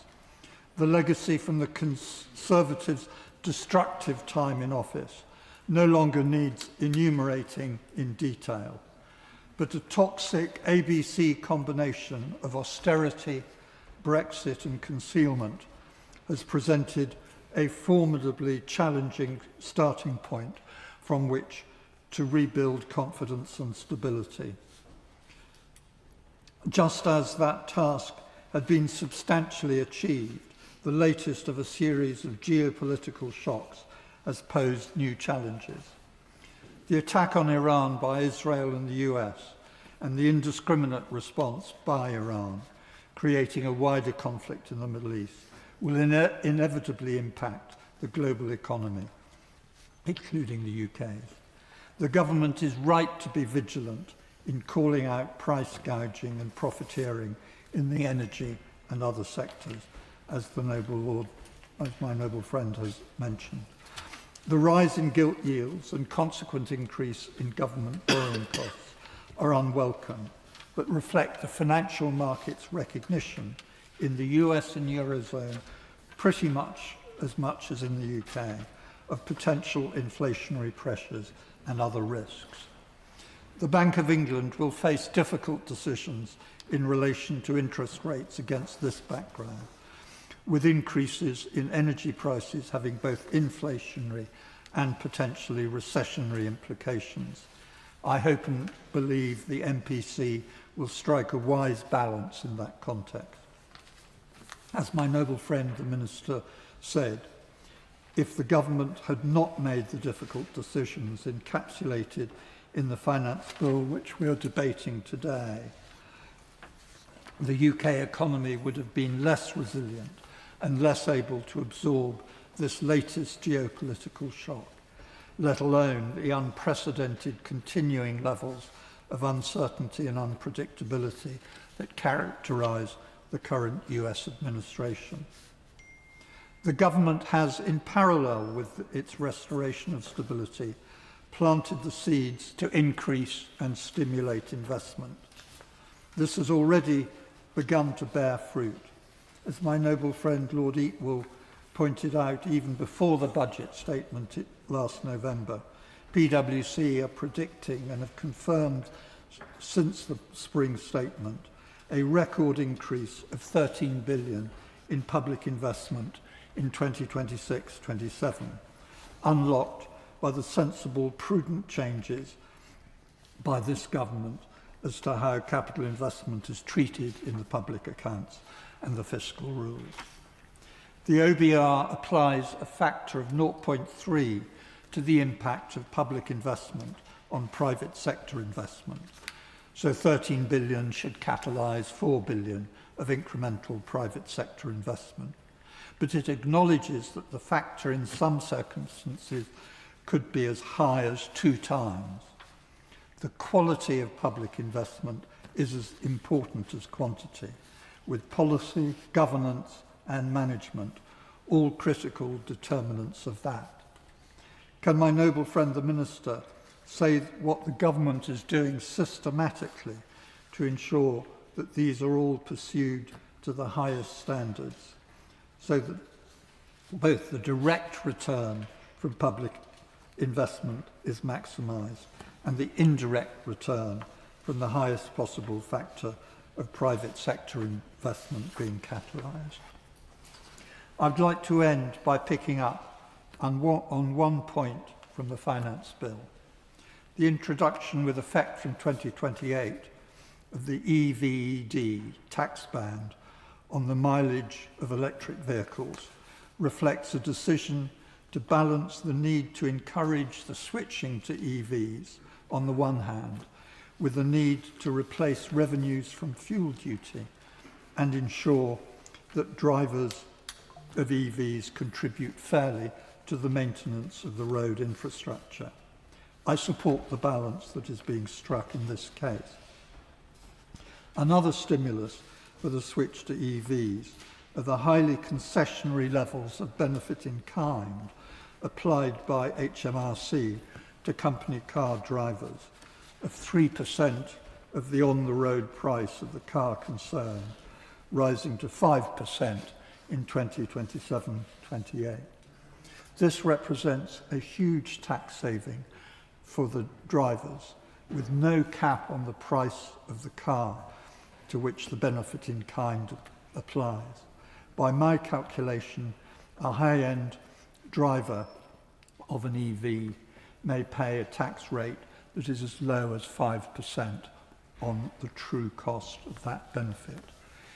Would my noble friend the Minister agree that this is an area, this is a tax that should be given further scrutiny and at the very least examine the case for a cap on the value of cars to which the benefit in kind applies? My Lords, I too would like to start by congratulating the noble Lord St John of Bletsoe for his long, his stylish and his meaningful service to this House, and I wish him well in the future, be he in Africa or frankly anywhere else in the world.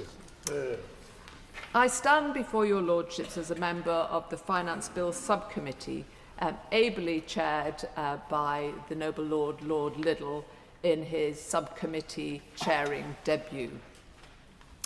And I will restrict my comments to the key findings of the committee regarding the inclusion of unused pensions and death benefits into the scope of IHT from April 2027.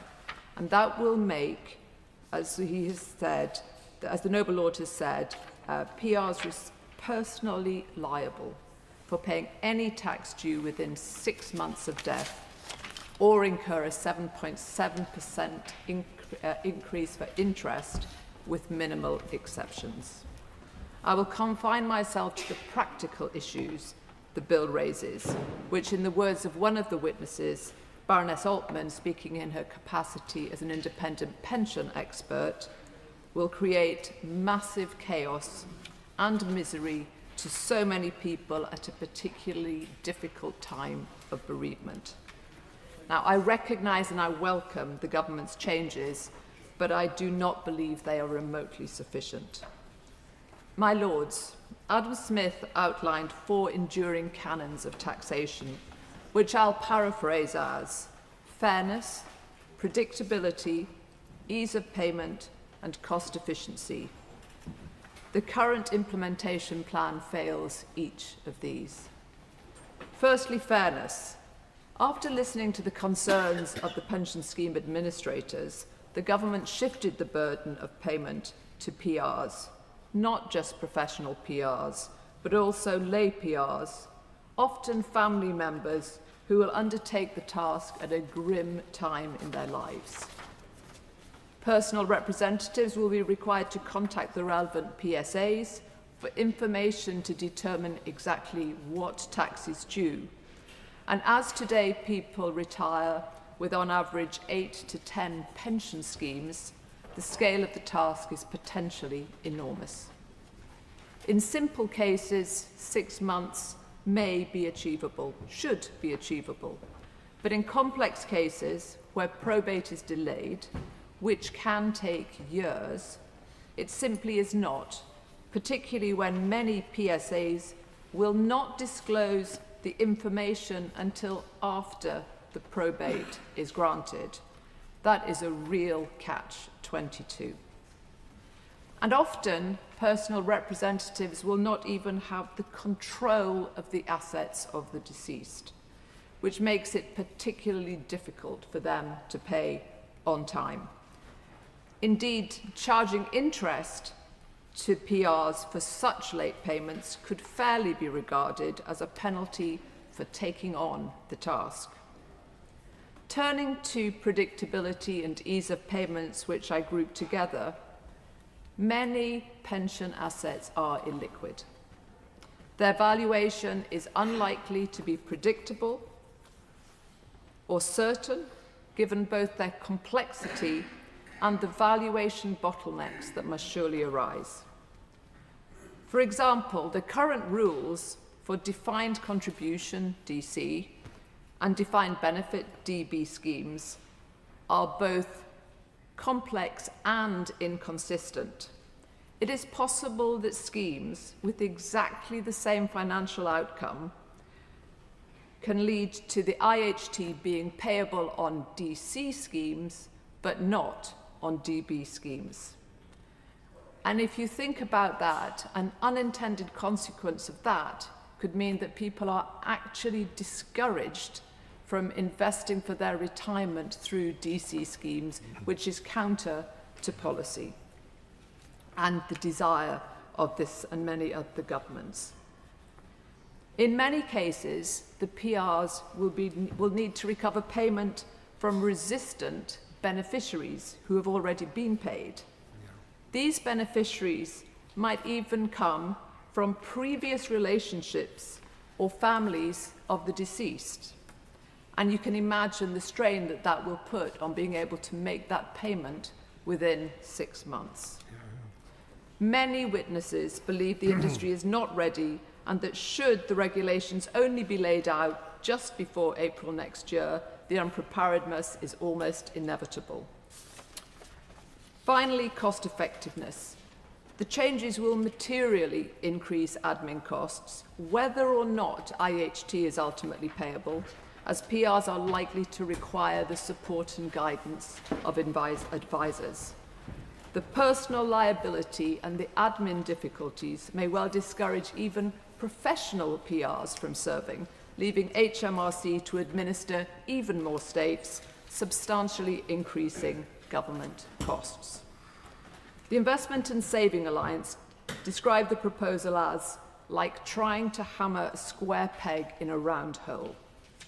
Given the scale and complexity of the task, this change is being introduced without adequate notice, guidance, or communication. There are many ways the government could improve implementation: safe harbours, grace periods from interest, improving access to information or ways of payment. At a minimum, the government should publish timely, step-by-step guidance to PRs with worked examples and clear guidance to the industry. I urge the government to do more and would like to pose a couple of questions to the Noble Lord the Minister. Would the government consider pushing back the timeline until the most significant of these issues are resolved? And if not, what further actions is the government prepared to undertake to ease this unfair burden on personal representatives? Well done.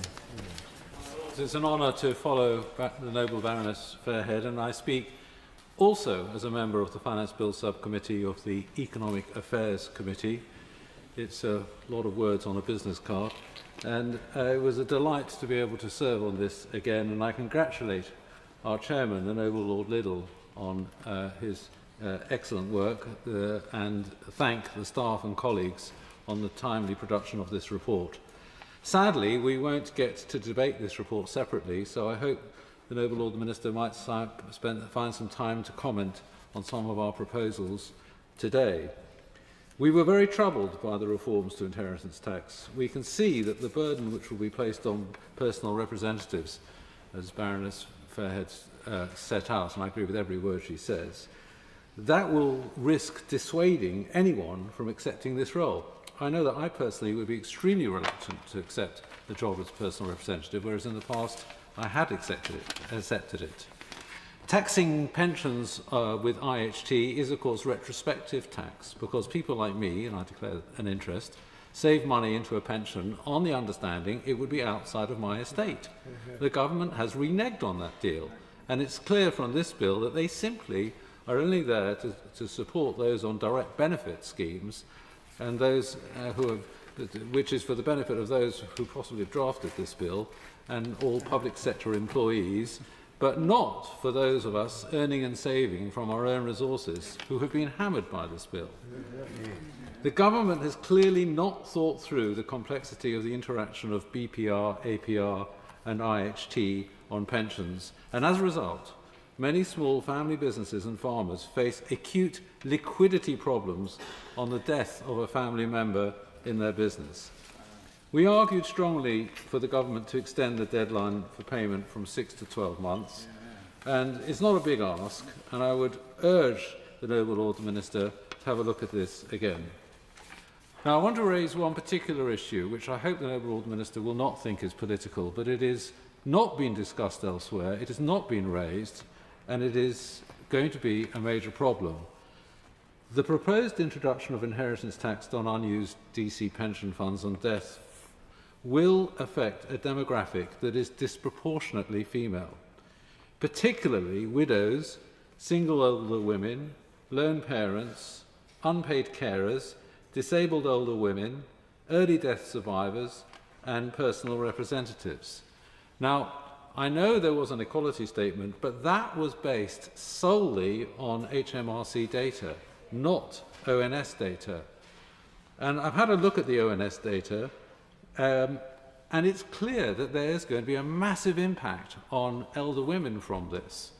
Typically, women live longer than men, and they will suffer as a result of these changes. I'm sure it's not the government's intent, but that is the effect. The government has not published any demographic modelling, so we are unaware of the resultant effect. It is a really serious issue, and I think that from today, that will gather momentum in the national press as people realise this effect will hammer widows, and women who are themselves going to have to be the personal representatives. Can you also please look at the basis of valuation for businesses for IHT and BPR on the owner's death? It's a bit absurd, but currently HMRC look at the value of a business the day before the death, which is completely unfair because for many businesses the value is dependent upon the owner working in that business. And it's shocking that HMRC won't accept that following the demise of a significant shareholder, that business might be worth considerably less or even nothing. But dependents are going to have to pay inheritance tax, assuming that the owner was still alive. It's absurd. Turning to other matters, many have particular concerns about the tax advisor registration. The CBI in particular think that this will have a chilling effect on access to advice for retail and business clients from, for example, conveyancers, pension providers, and we still don't have clarity on the treatment of in-house tax teams, which is pretty critical. The avoidance legislation in Part 6 and the tax advisors legislation in Part 7 of the bill is overbroad, risking capturing legitimate tax advisors acting reasonably and deterring them from acting in areas of uncertainty, but not attacking those tax advisors based offshore. For both the promoter and the tax advisor registration rules, the best solution to this would be to delay enactment by a year, to allow HMRC to iron out concerns with professional bodies and businesses. There is no loss of tax by doing this, and it allows the further tweaks needed to the legislation to be made. To the surprise of many in this House, can I thank the Noble Lord the Minister for the changes to the EIS and VCT restrictions, other than, of course, regret the VCT relief reduction from 30% to 20%. By the way, the last time investment limits were cut by 10%, it was from 40% to 30% in 2006-2007. VCT funds raised dropped from 780 million to 270 million, a reduction of over 65%. Who knows what's going to happen this time round? I'm sure he will recall me banging on to get more changes through, for example, on limits, company age, relationships, restrictions in families and so on. And I hope that the government will look at this again. Who else is going to be mad enough to back a young person other than parents? So why should they not get the same tax relief? It's intensely frustrating to many of us that we only have 7 minutes to comment on 500 pages of this bill. There is an enormous reservoir of knowledge in this House, where we have many more business people and advisors than the other place.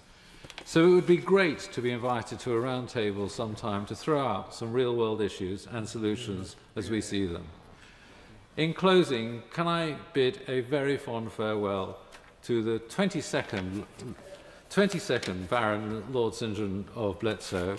I did look, the title wasn't created at the Norman Conquest, but I know that his ancestors came over at that time. So his family have served this country well, and we are grateful. He personifies the huge loss of skill and knowledge we will suffer with the departure of the hereditaries. My Lords, can I begin by sharing my tribute to Lord St. John of Bletsoe? I'm a newcomer, and so I'm afraid I've not had the benefit of your expertise on Southern Africa, and I'm sorry about that, because it's a region I'm very optimistic about, and I share your concerns about the impact of AI on employment. My Lords, can I begin by declaring my interest as the chair of Norton Rose Fulbright, an international law firm, although of course I speak today in a personal capacity. You won't be surprised to hear that I strongly support the Chancellor's Spring Statement and the Finance Bill, together with the May's lecture today. They represent a clear and disciplined approach to economic management, one that prioritises stability, growth and long-term competitiveness. Over the last decade, businesses have had to navigate an extraordinary succession of shocks, from the wars in Ukraine and now the Middle East, the disruption caused by artificial intelligence and new technologies, the societal changes caused by COVID, and the profound economic and constitutional changes triggered by Brexit, which we're still experiencing.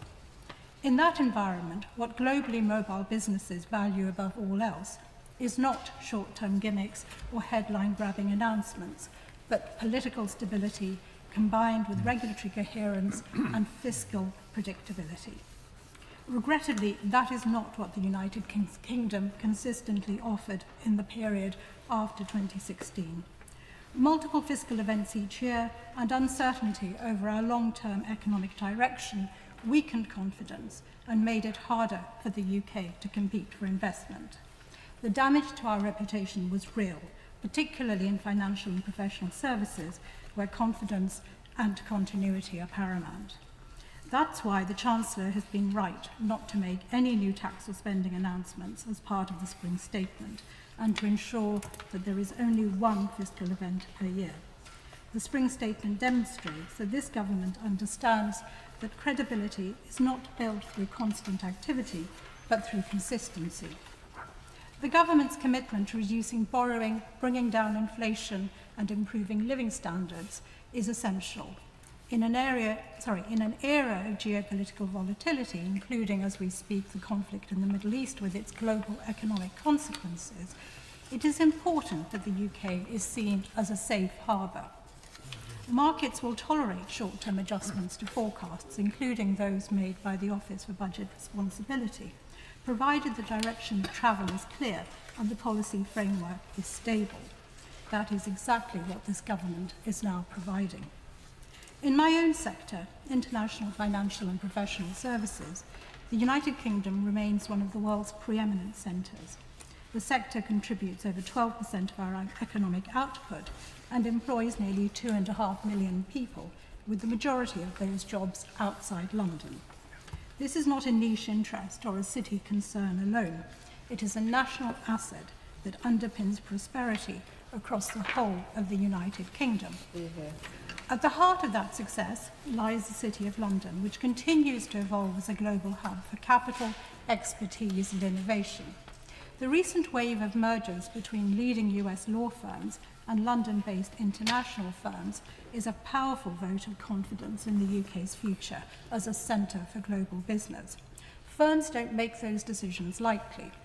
They do so because London offers an unmatched combination of expertise, legal certainty, time zone advantage, and global connectivity. Yet we can't afford to be complacent. Our competitors from Dublin to Singapore have been energetic in promoting themselves.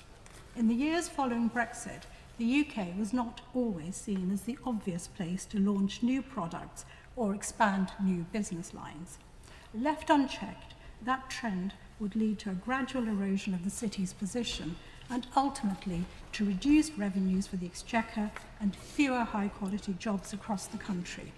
That is why the Finance Bill matters. Since 2008, layers of overlapping regulation and sector-specific taxation have placed the UK at a competitive disadvantage. What businesses require is not deregulation for its own sake, but clarity, coherence, and alignment with international standards combined with a competitive and clear tax regime. That is why, as a capital markets lawyer, for example, I welcome the changes to Pillar 2 and Schedule 8 of the bill, which address long-standing ambiguities in the tax treatment of securitisation vehicles and brings the UK into line with other major European jurisdictions. This is a practical, targeted reform that enhances the UK's attractiveness without compromising standards. Like Lord Villamoria, I also want to address the increasingly vocal attacks on London itself.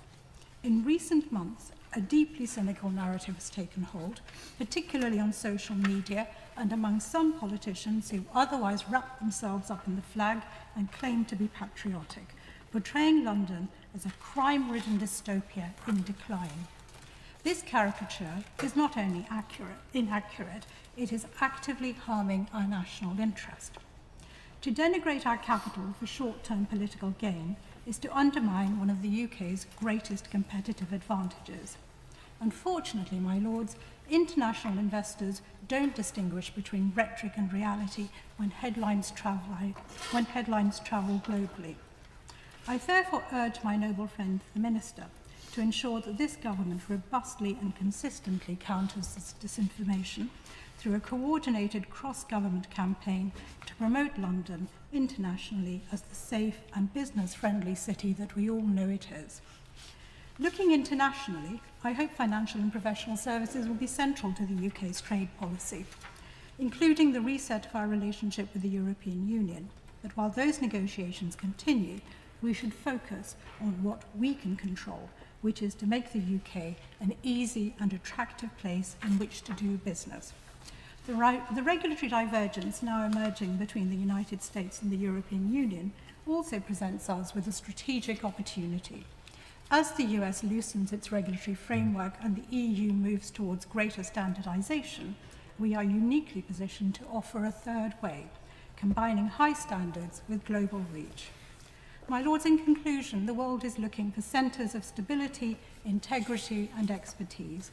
With the right policy framework and the approach set out in the Spring Statement and the Finance Bill, the UK can and should be that place. My lords, the Spring Statement has been overshadowed by the escalating conflict in the Middle East.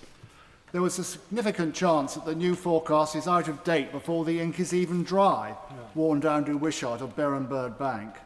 However, even before this, the UK economic forecasts were looking grim.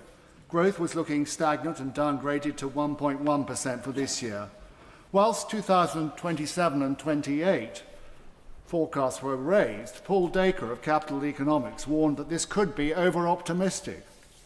Helen Miller, director of the Institute of Fiscal Studies, said the economic outlook and therefore the outlook for borrowing could shift more materially between now and the budget in the autumn. The conflict in the Middle East is already pushing up commodity prices and expectations for interest rates. It could yet cause more far-reaching economic disruption. On the inflation front, Mr. Dacre also predicted that the leap in energy prices, if remaining for a medium-term period, will mean UK inflation will be higher than the Office for Budget Responsibility is predicting. According to David Miles, a senior OBR official and think tank, the NIESR, the rise in global energy prices, if sustained, will lead to a 1% increase in inflation. As a result, the Bank of England will have much less scope for lowering interest rates, as this rise will take inflation well beyond its target of 2%.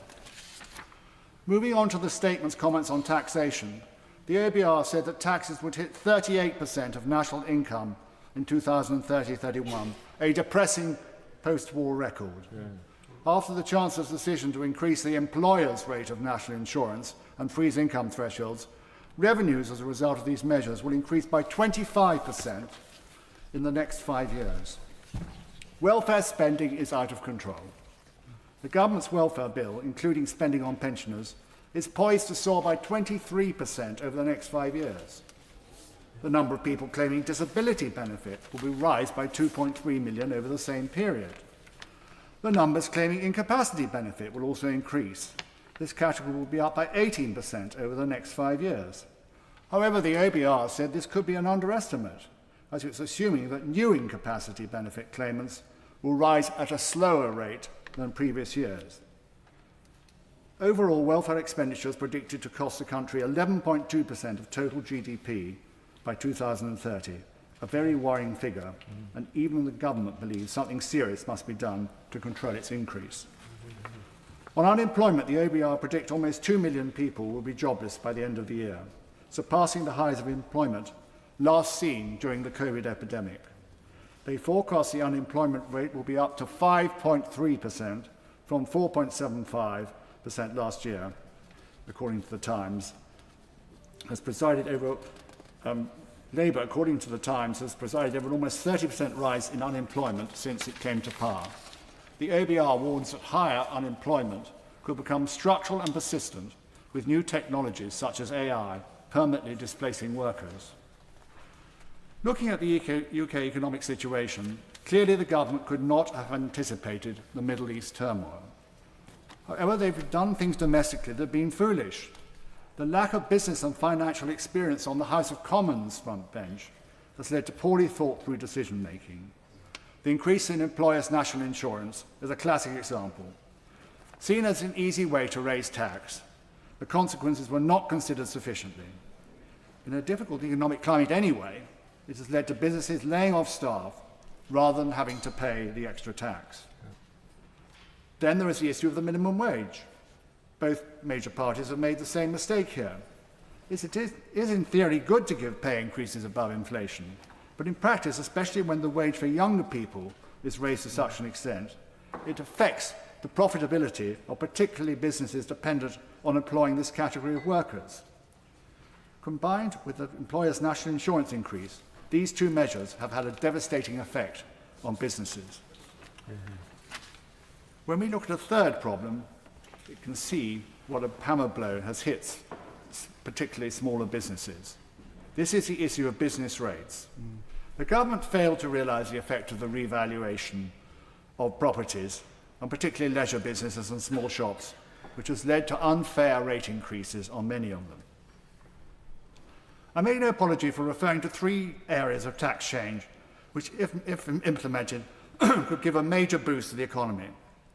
First, there is the issue of non-domicile tax changes. Yeah. Relying on mistaken forecasts of extra tax on these individuals, governments of both parties have decided to frighten them away from the UK. Yep. These non-doms paid much more via PAYE and VAT then the potential extra tax claimed would be raised by their status change. This is because they employ people, use hotels and restaurants, spend money in shops, to name but a few areas. The non-dom legislation should be scrapped. The next area is duty-free shopping. Again, governments of both parties have foolishly made and kept the abolition of this. Again, this is very short-sighted and based on erroneous overall calculations of tax loss. It has not factored in as to what extra money could be spent by these shoppers who instead go to other European airports instead. Finally, I turn to inheritance tax. This should be fundamentally changed or abolished. I'd like for a start to see the UK adopt the American threshold of nearly $14 million before the tax is due. Or the government should consider the example of socialist Sweden, where the tax was abolished. It is a pernicious double tax. As a wise friend from Bexhill with extensive business experience has pointed out, it prevents small businesses from expanding for fear of the tax and from passing them on to the next generation. It cuts back potential spending also by the next family business descendants. It encourages non-domiciled individuals to leave the country. Guess who returned when Sweden abolished the tax? It is so disappointing that both Conservative and Labour governments have done nothing about it, except in the case of Labour, who made it worse. A new political approach is needed. My Lords, I would like to focus on the choice we face as a country between investing in economic inactivity versus investing in work, a theme my noble friend Lord Northbrook also spoke about. The Work and Pensions Secretary announced yesterday a £1 billion investment to incentivise employers to hire young people from long-term unemployment. Welcome news, given almost 1 million people are not in education, employment or training. Each of those NEETs faces losing out on £1 million in lifetime earnings, with a further £1 million cost the state, i.e. to all of us as taxpayers, in welfare payments and lost tax revenue. What struck me, though, is that this £1 billion incentive to employers is far less than the £8 billion increase for non-pension related welfare payments announced in the spring statement. The government has therefore made an active choice, the wrong choice in my view, to spend 8 times more on paying people to stay out of work than getting people into work. To put that in context, with £8 billion, the government could fund almost 900,000 apprenticeships, or give a tax break of £10,000 to 800,000 businesses to employ someone out of long-term unemployment, or indeed immediately increase our defence spending to 3%. According to Table 5 of the appendix to the OBR's report, the Treasury will collect £331 billion in income tax in the current financial year. But according to Table 4.6, we will spend £333 billion on welfare, a sum which is almost as big as the combined GDP of Scotland, Wales and Northern Ireland. In other words, we are now spending more to facilitate people not working than we raise an income tax from people working. This comes at a cost which falls on us through taxation, but also on the next generation through an increased national debt. In the year 2000, the national debt per person was, in today's money, £11,500. Today, the share of the national debt for every child born is over £41,000. This is their inheritance, and the trajectory is not improving. According to page 70 of the OBR's report, total welfare spending will rise this year, just this year, by £18 billion, further contributing to the national debt. This £18 billion increase is the equivalent to the entire annual budget of NASA, an organisation that is literally sending people around the moon this year. Thanks to the work of NASA, we have GPS navigation, satellite weather forecasting, camera phone sensors, infrared thermometers, cordless power tools, and even memory foam. technologies to improve the lives of billions of people and which underpin trillions of dollars of economic activity. This is where the choice between investment in jobs and so-called investment in welfare comes in. The Chancellor opened her 2024 budget by declaring that, and I quote, "The only way to drive economic growth is to invest, invest, invest." I agree with her. The question is, invest in what? Because after her 2025 budget, she went so far as to describe welfare spending as investment. My Lords, if additional welfare spending is investment, it's investment in keeping people out of work rather than giving them the joy of a job and the exchequer a windfall. President John F. Kennedy once said, "We chose to go to the moon this decade and do other things, not because they're easy, but because they're hard." And so I urge the government to make the hard choices, to put any additional money they have into getting people into work rather than increasing welfare spending. As the Chancellor once said, and again I quote, "We're not the party of people on benefits. We don't want to be seen, and we're not the parties represent those who are out of work. Labour are the party of working people, formed for and by working people." But, my Lords, the spending choices in the Spring Statement speak louder than words. £8 billion is a bigger figure than £1 billion. I urge the government to make getting people into work a higher priority than keeping them out of work, to put more focus on making the country neat zero rather than net zero, and to go back to being, in the words of the Chancellor, the party of the worker rather than the party of people who are out of work. I'd like to start by paying tribute to Lord St John of Bletsoe. I don't know if you'll mind me mentioning, but we recently discovered that we share one thing in common, maybe others, but one thing is that we're both stammerers. And he is wonderful testimony to the fact that it's not a life-changing condition. In some ways it can be life-enhancing because it forces you to do things you might not otherwise do. The first issue I want to raise in relation to the Spring Statement, a number of speakers have mentioned the fact that obviously the war in the Middle East is affecting the figures. Another thing that's going to affect the figures are the sweeping immigration reforms announced by my honourable friend, the Home Secretary, earlier this month, extending the default settlement period from 5 to 10 years, introducing an asylum visa break, and reducing refugee protection grants to 30 months. Now, if they achieve the effects which we're told, it's clear that they will have significant implications for the OBR's projections. Now, the fiscal consequences of lower migration are, on balance, unfavourable to public finances. Oxford Economics, for example, has pointed out that falling migration, I'm quoting, threatens growth, strains public finances, and leaves productivity carrying the burden.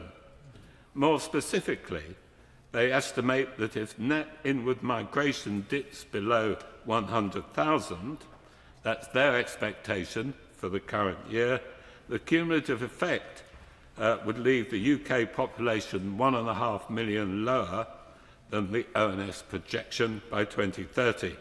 So my question, if the OBR is going to adjust its assumptions in respect of the proposed changes, what is the effect on potential output for 29-30?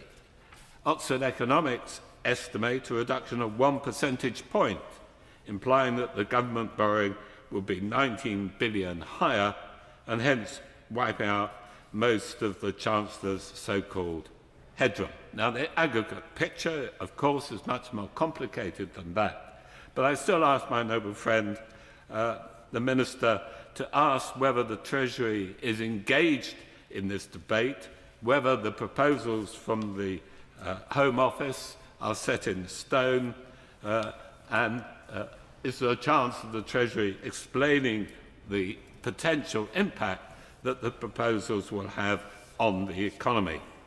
Now, the second issue I wish to raise is inheritance tax on unused pension pots. And a number of speakers have explained in detail some of the administrative and personal difficulties that will arise, and I hope my noble friend will be able to reply to those points. But let's not lose sight of the central fact, which is personal estates not used for pension purposes should be subject to inheritance tax. They're part of the deceased individual's estate, and so they should be subject to the inheritance tax which is due.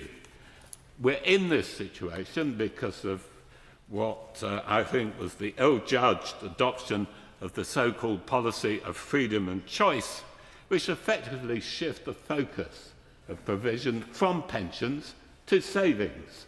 Now, if you're going to provide a tax advantage method of providing pensions, that's what it should do. And it shouldn't be used for the second purpose, for the separate purpose of sheltering payments that you want to make to other people. Now, I was a bit puzzled by the comments of the noble lord.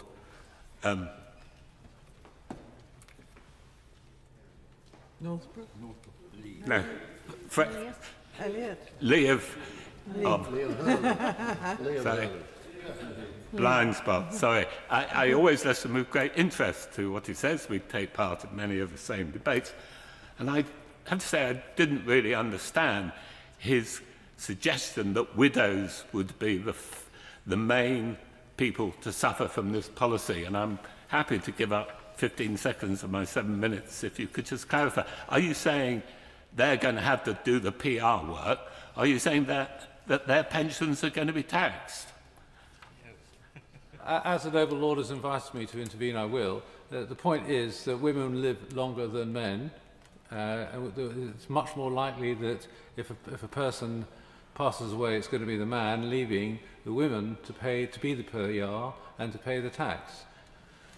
Well, sure, but it's only true if the widow doesn't get a pension. And my whole point is that arrangement should be providing pensions and not providing capital sums to the widow.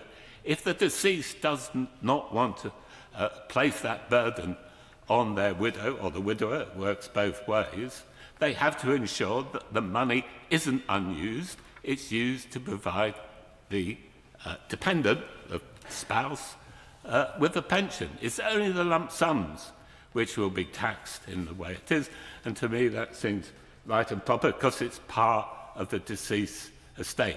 And of course there's the normal tax-free allowances. So we're here because pensions are the purpose of these arrangements. They're not for the purposes of estate planning, and yet since the introduction of freedom of choice, that is what they have become.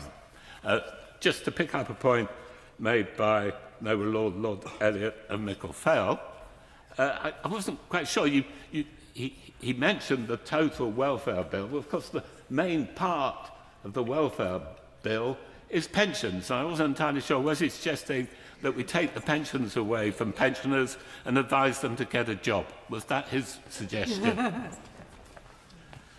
Material tribute to Lord Davies and to Lord St John of Bletsoe, who made an excellent validatory speech that I had no idea that both of them have a stammer. I might also tell them that Nye Bevan had a stammer as well, but that's probably rather high level of eloquence to aspire to, but nonetheless he did. I heard him speak once upon a time. There are three, during this extraordinary period of history we're living through, very troubled times, the three authoritarian regimes we face, I'm thinking of Iran, Russia and China, all have extremely serious economic problems. In the case of Iran, for example, it's not simply that they've pauperized their population who've been revolting, as we know, they actually cannot pay the Revolutionary Guards, which to them apparently is an even more serious problem than revolt amongst the ordinary people.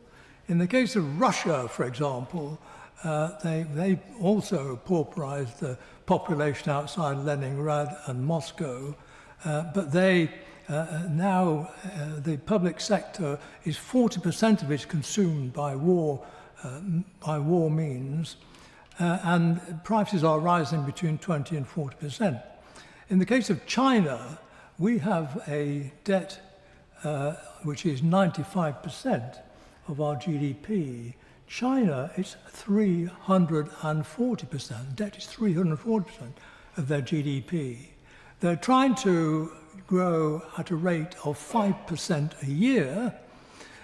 Most economists think they can only manage 2%, but to achieve 5%, they're producing stuff like solar panels and electric cars, which no one actually wants, which they're therefore, and they can't sell locally, so they're having to dump them overseas. As a result, no less than 40 countries throughout the world have imposed tariff restraints on Chinese imports. These are unsustainable situations. Now, the reason for this, of course, is that in all three countries, which are authoritarian dictatorships, politics has triumphed over economics. That's the fact. They've all been able to put through, because of their being dictatorships, policies, in the case of Iran, for example, expanding Islamism throughout the Middle East and so forth, and funding proxies in various countries. In the case of Russia, as we know, invading Ukraine and wishing to deal with their paranoia about invasion from NATO. In the case of China, rather interestingly, they want to, as a result of Xi Jinping's personal ambition, is to be the size of the GDP of China should be the size of America by 2035. It is largely thought this is because he will still be alive and therefore able to celebrate the great victory of the Chinese Communist Party, communism by Chinese means, as a result of that. So all these things are politics triumphing over simple economics. And to be fair to the government, they put in their manifesto the simple point that they want to maximise economic growth. And I applaud that. It's quite clear that in the situation we face, it is central that we improve our economic growth. And we live in a liberal democracy, and therefore we should be able to adjust policies in a way that is impossible where you have a dictatorship. The problem is the execution. The execution of that aim has been defective because they have not been able to keep out the political problems which they face. For example, just to take one small example in the wider scheme of things, the Chagos decision. You can argue it either way. The government argues one way about the legal situation, we argue another. I quite accept there are different points of view. But what shocked me was that the government is actually spending not just £100 million a year over 99 years, which is what is in the popular prints, but actually 145 million pounds a year in rent, plus 45 million pounds a year in development aid, 210 million pounds a year going out from this country to Mauritius, unnecessarily. Astonishing. Why do that in a year when public sector situation is so tight? Then again, welfare. The existing situation where you have a two-child benefit for two children and has been like that for several years. It's popular. 60% of the population support only 2 children being supported from child benefit. Popular, but nonetheless, they've just spent £3 billion a year on extending that to all children. As my normal friend Northcote pointed out, the OBRA is pointing also to the additional welfare provisions that will follow over the next few years unless something is done. Then finally, of course, energy prices.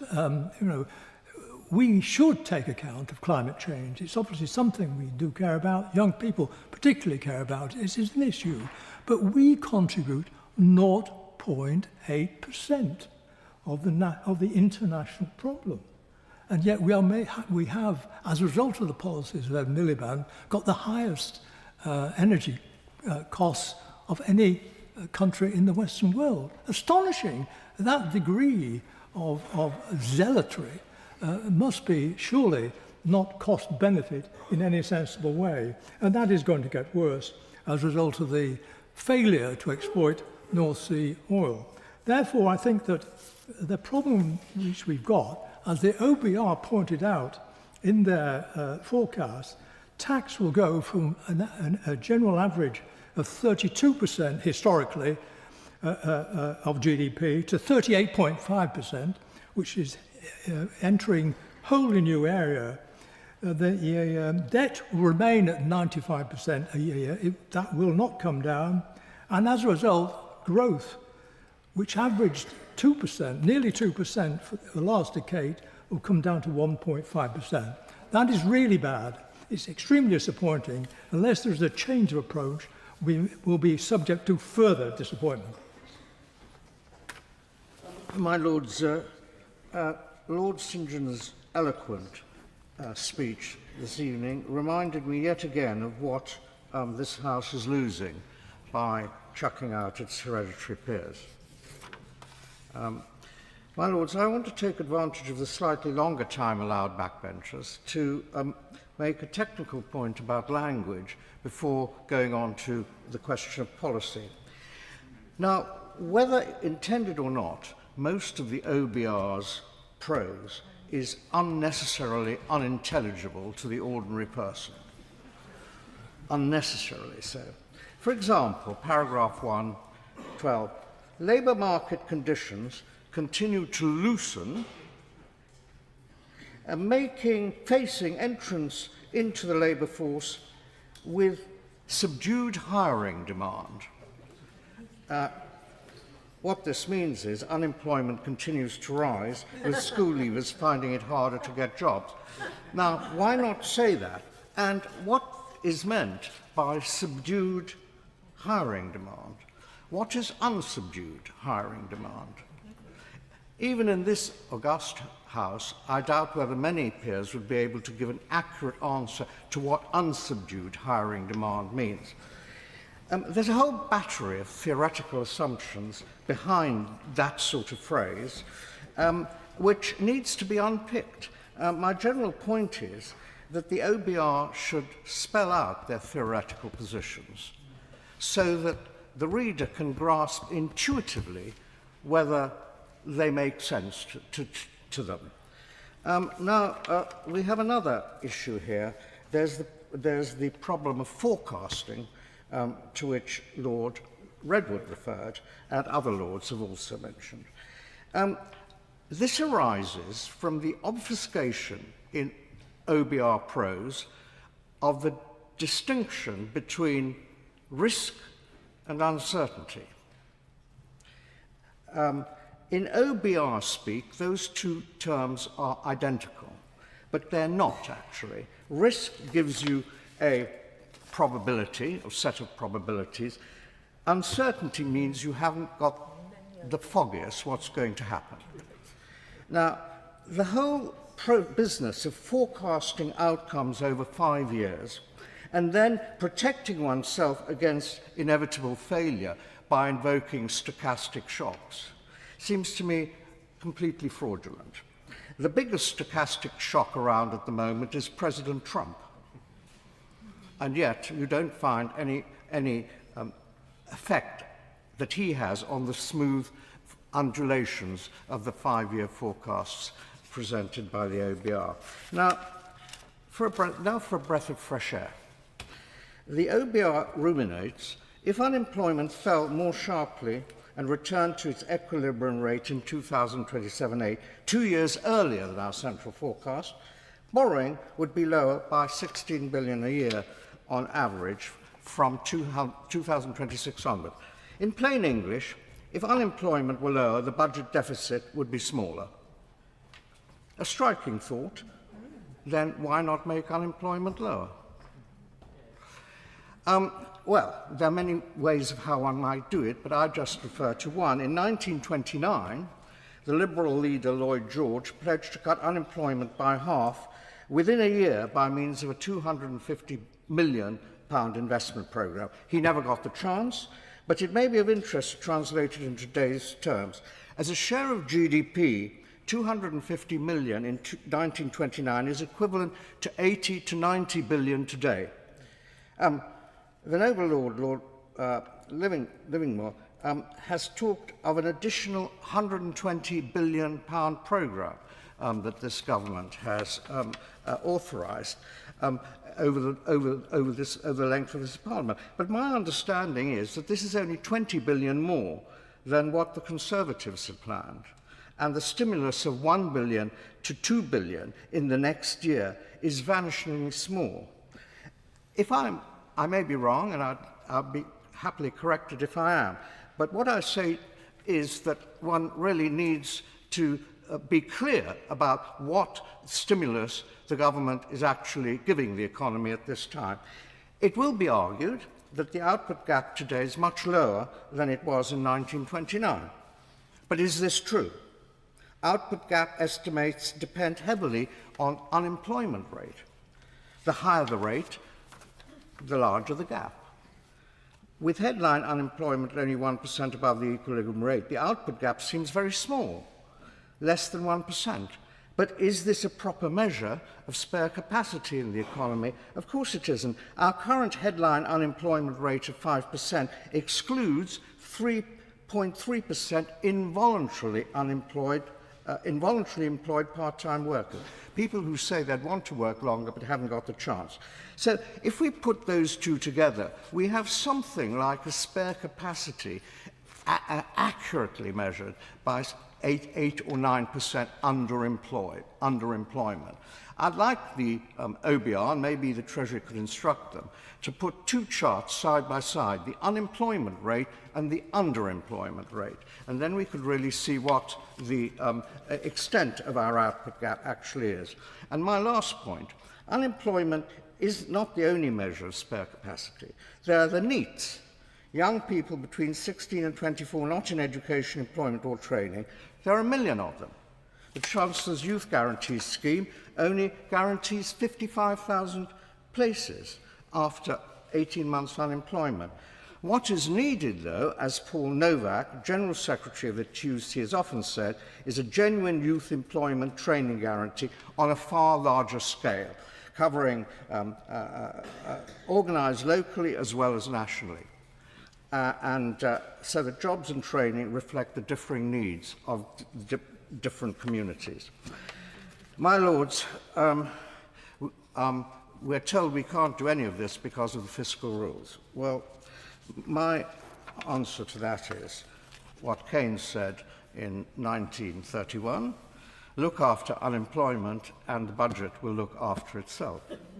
Well, that may be too bold for our rulers today, but I would say to the Chancellor, one needs to dare to do something if one wishes to gain anything. One needs to dare in order to gain something. The real risk is to do nothing and be overwhelmed by events. My Lords, the key takeaway from the Chancellor's speech is that the great plan for growth has now been supplanted by the more modest objective of stability. However, there are a couple of claims in the Chancellor's speech that do need challenging. The Chancellor claims that inflation is down, but does not provide a time frame. But the reality is that inflation is higher today than when Rishi Sunak left office, 3% versus 2%. She also says that interest rates are down, referencing the 6 cuts in base rates, which is true, but if you look at longer term gilt prices, as Lord Retwood mentioned, a very different picture emerges.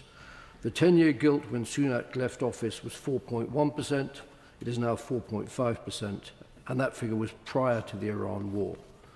The 30-year gilt is now trading at 5.3%, higher than in the aftermath of the Trust's mini-budget when the long gilt hit 5%. The market's message is clear. They are more worried about long-term inflation and debt levels today than under Liz Truss, and much more worried than under Rishi Sunak. So since July 24, it is indeed the case that inflation is up, longer-term interest rates are up, and unemployment, which was barely mentioned in her speech, is at the highest level since COVID. It is surprising that unemployment is only referenced once in the speech, as it is becoming a major issue worthy of more extensive consideration, especially the worrying growth, as has been mentioned by many speakers tonight, in youth unemployment. Overall, unemployment has risen by 400,000 to 1.9 million since July 24, which must be a major concern for a Chancellor who came into politics, as she says in her speech, to stand up for working people. She referenced the OBR forecast that unemployment will peak this year and revert to lower levels later in the Parliament. But it is noticeable that this forecast is much more optimistic than the Bank of England's and the average external forecast, so should be treated with some caution. And indeed, if you read the small print, the OBR does warn of the significant risks facing the labour market. In the event of even a modest downturn, unemployment levels could rise to 7%, which is 2.3 million people, and we still don't know the effects of the NI increases or the employment impact of AI, which could both, of course, make the situation worse.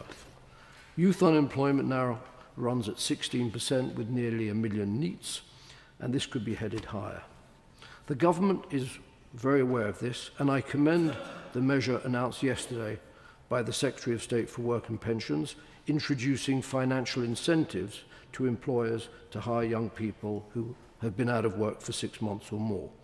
Using incentives in this way is the right financial path. I also agree with the theme of his speech that we need to change from being a welfare state to a working state. We need to make it easier and cheaper to employ young people. But recent government measures, as has been mentioned on the minimum wage, NI increases and extended employment rights, have made it more expensive and indeed riskier for business to hire new people. We are now seeing a decline in graduate employment prospects, with AI eating into entry-level jobs, as mentioned by Lord St. John of Bletsoe in his excellent valedictory speech. A study by Stanford researchers in the US found that the hardest hit areas affected by AI are entry-level occupations with workers aged between 22 and 25. They are experiencing a 16% relative decline in employment. It is likely that this trend will be repeated in the UK, so help for this graduate cohort would be also very welcome. Indeed, we have exempted the under-21s earning less than £50,000 from employers' NI.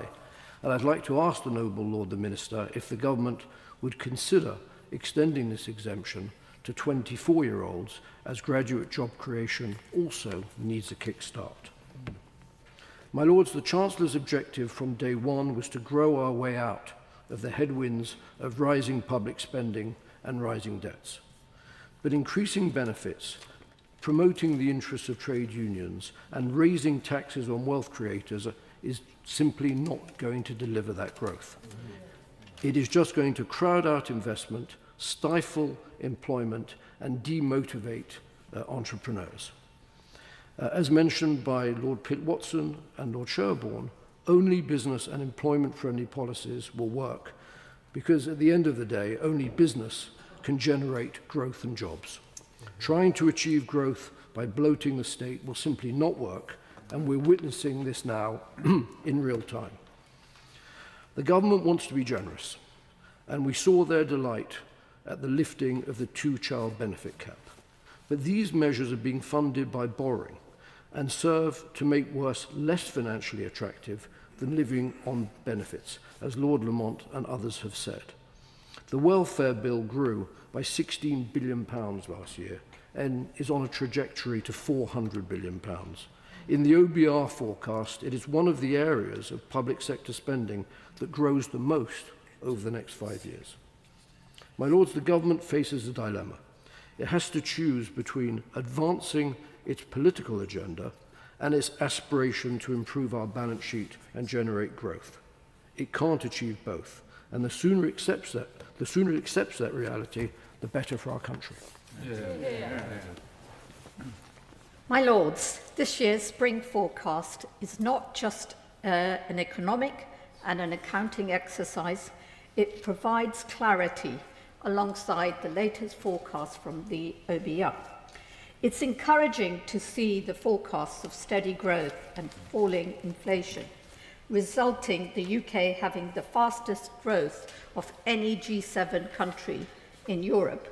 This will give the households and businesses greater confidence for the coming years.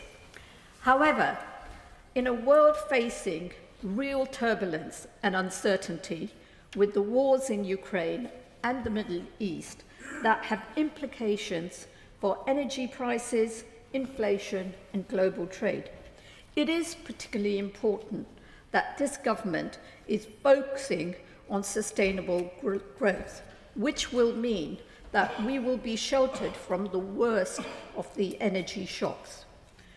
Building on the government's successes in entering trade agreements with India, the US, resetting our relationship with the European Union, it shows that by working constructively together with our nearest neighbours and other partners, the UK is in a much better place than many others. The Chancellor has already outlined the foundations on which this government is building a responsible and strong economy in the other place, the main components of which are stability in our public finances, investment in our infrastructure, and emphasis on the growth agenda. These are already reforming Britain's economy. She has clearly set out plans that support working people and children, encourages investment, and keeping our public finances sustainable. The Chancellor's focus on digital AI economy, regional devolution, creating opportunities, and fiscal discipline demonstrate that this government is determined not only to manage today's pressures, but also build a stronger economy for the future. These measures will be vital in securing growth, particularly in the regions and sectors looking to expand and innovate. It is reassuring to see a clear plan that supports working people, strengthens public finances, and encourages investment in our economy that needs to thrive. Yet growth is not driven by domestic policy alone. The UK's future prosperity is closely linked to strong and pragmatic economic partnership with our European neighbours. There is enormous potential for deepening trade, attracting investment, and collaboration on cutting-edge innovation, from green energy and low-carbon technologies to digital infrastructure and financial services. Constructive EU engagement can also help secure supply chains, reduce costs for businesses, and open new markets for UK exporters, creating jobs and opportunities across every region in the UK. The biggest prize is with the EU, as the Chancellor stated today in her May's lecture. Deepening partnership with the EU is the right thing to do. Britain should align with EU regulatory standards where it is in our national interest.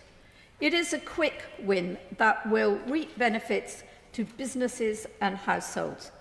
So could my friend the Minister explain how the improved economic outlook, as highlighted by the OBR, together with the reforms in the Finance Bill, will drive investment at home, but also allow the UK to fully seize the growth opportunities offered by a stronger cooperation with our European partners. My Lords, this is a time we must put country before party, militarily and economically. We can have our differences on detail and on numbers, but at this point in time, this House needs to come together in the national interest to safeguard our country's economic future. In the same way as I've heard this House celebrate the contribution of Lord St John of Bletsoe, I arrived too late to see my noble Lord's work in this House, but nevertheless, I wish him well in his continuing endeavours in Africa. Well, here we are again, my lords, another spring, another statement. In autumn 2024, the OBR forecast 2025 GDP growth would be 2%. The reality ended up at 1.3%. Never mind, spring 2025, the OBR forecast 2026 GDP growth would be 1.9%. In autumn 2025, it downgraded that to 1.4%, and now it's reduced it again to 1.1%, yet actual growth in January, seasonally adjusted upwards, was 0%. And in the unlikely event that the OBR's forecast of 1% growth for 2026 is actually achieved, do we understand, my lords, how appalling that is? It would mean that GDP per capita growth would be near to zero, which is a dog-eat-dog world. Each individual in this country can only become better off by the end of the year at the expense of someone else becoming worse off. Year after year, the OBR waxes confident about what the future brings. Always jam tomorrow, as my noble friend Lord Redwood pointed out, yet none today. Why do the OBR predict 2027, 28, 29 growth will be better than it has been for the last few years and this year? Do they or the government have any validated theory of what creates growth? Numbers are not the government's strong suit. The Chancellor says increasing people's wages is the #1 mission. She claims wages are up in the past year. Well, noble lords, yes, to an extent, public sector wages went up because the government gave them lots more of our money. Did wages rise in the private sector? No. Inflation adjusted, wages in the private sector went down last year. Increasing private sector wages requires growing the economy, and that's not happening. Every year we talk about growth, but as speaker after speaker this evening has said, when offered growth-promoting measures, the government reliably allows sentiment to prevail over logic, feelings, if you like, to prevail over facts.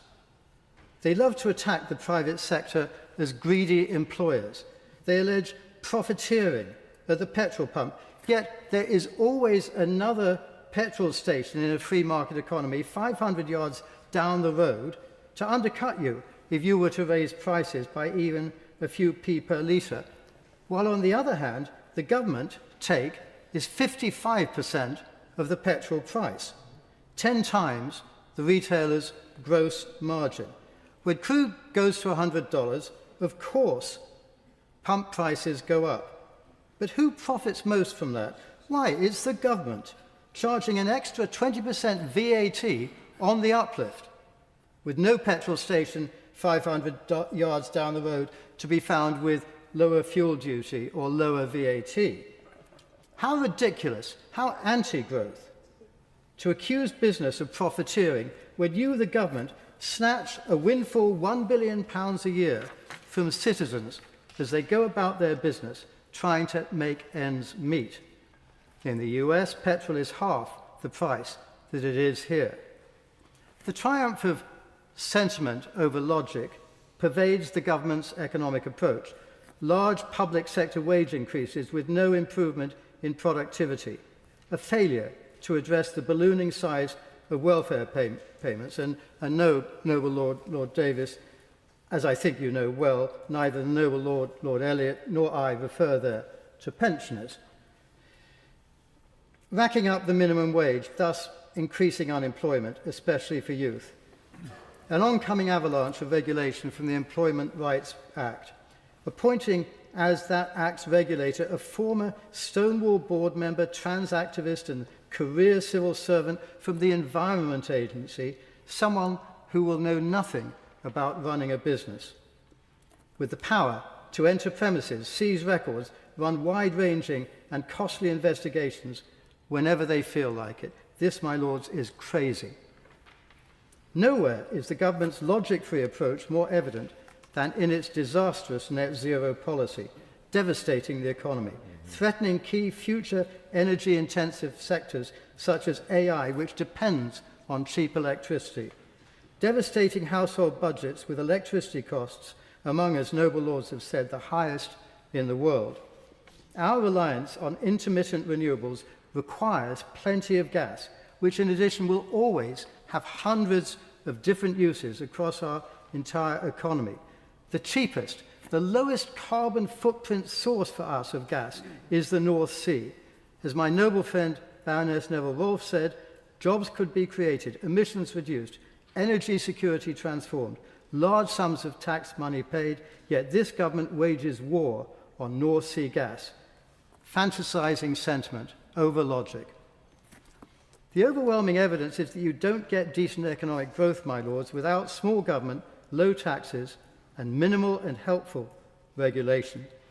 Instead, the size of our government, of taxes, and a growth-destroying regulation mushrooms.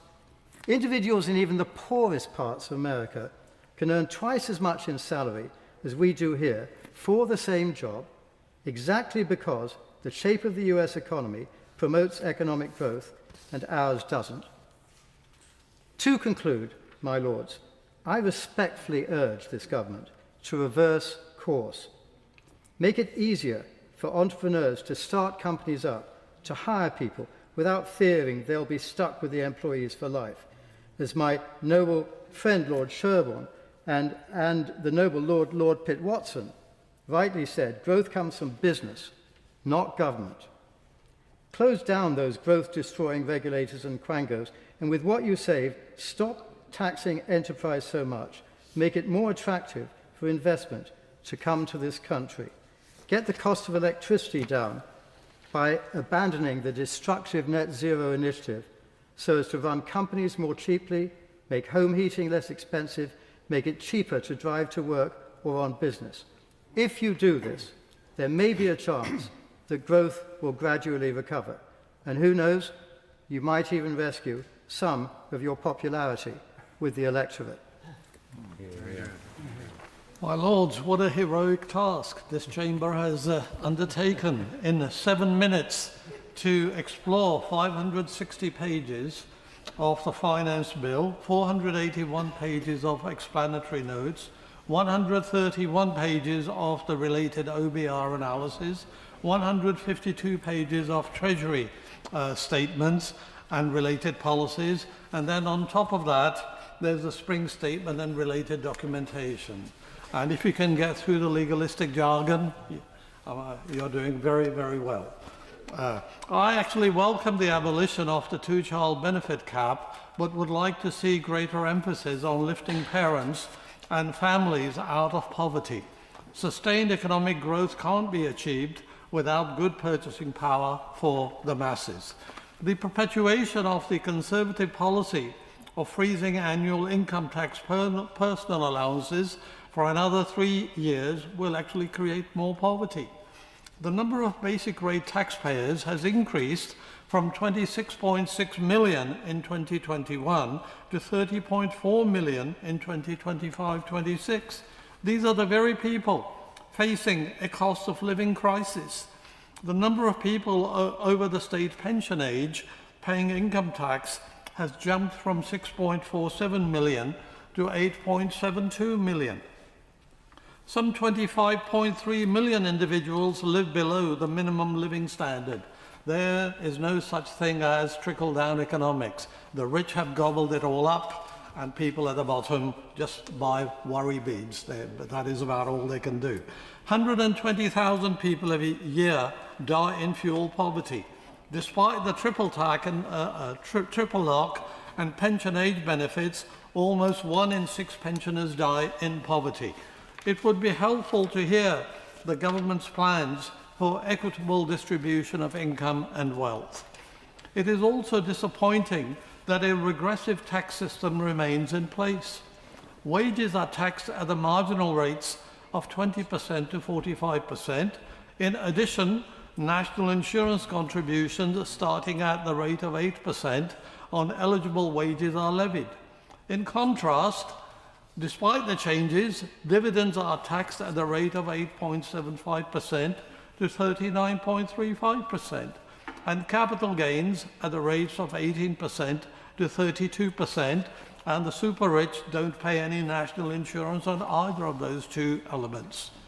The poorest 20% pay a higher proportion of their income in direct and indirect taxes than the richest 20%.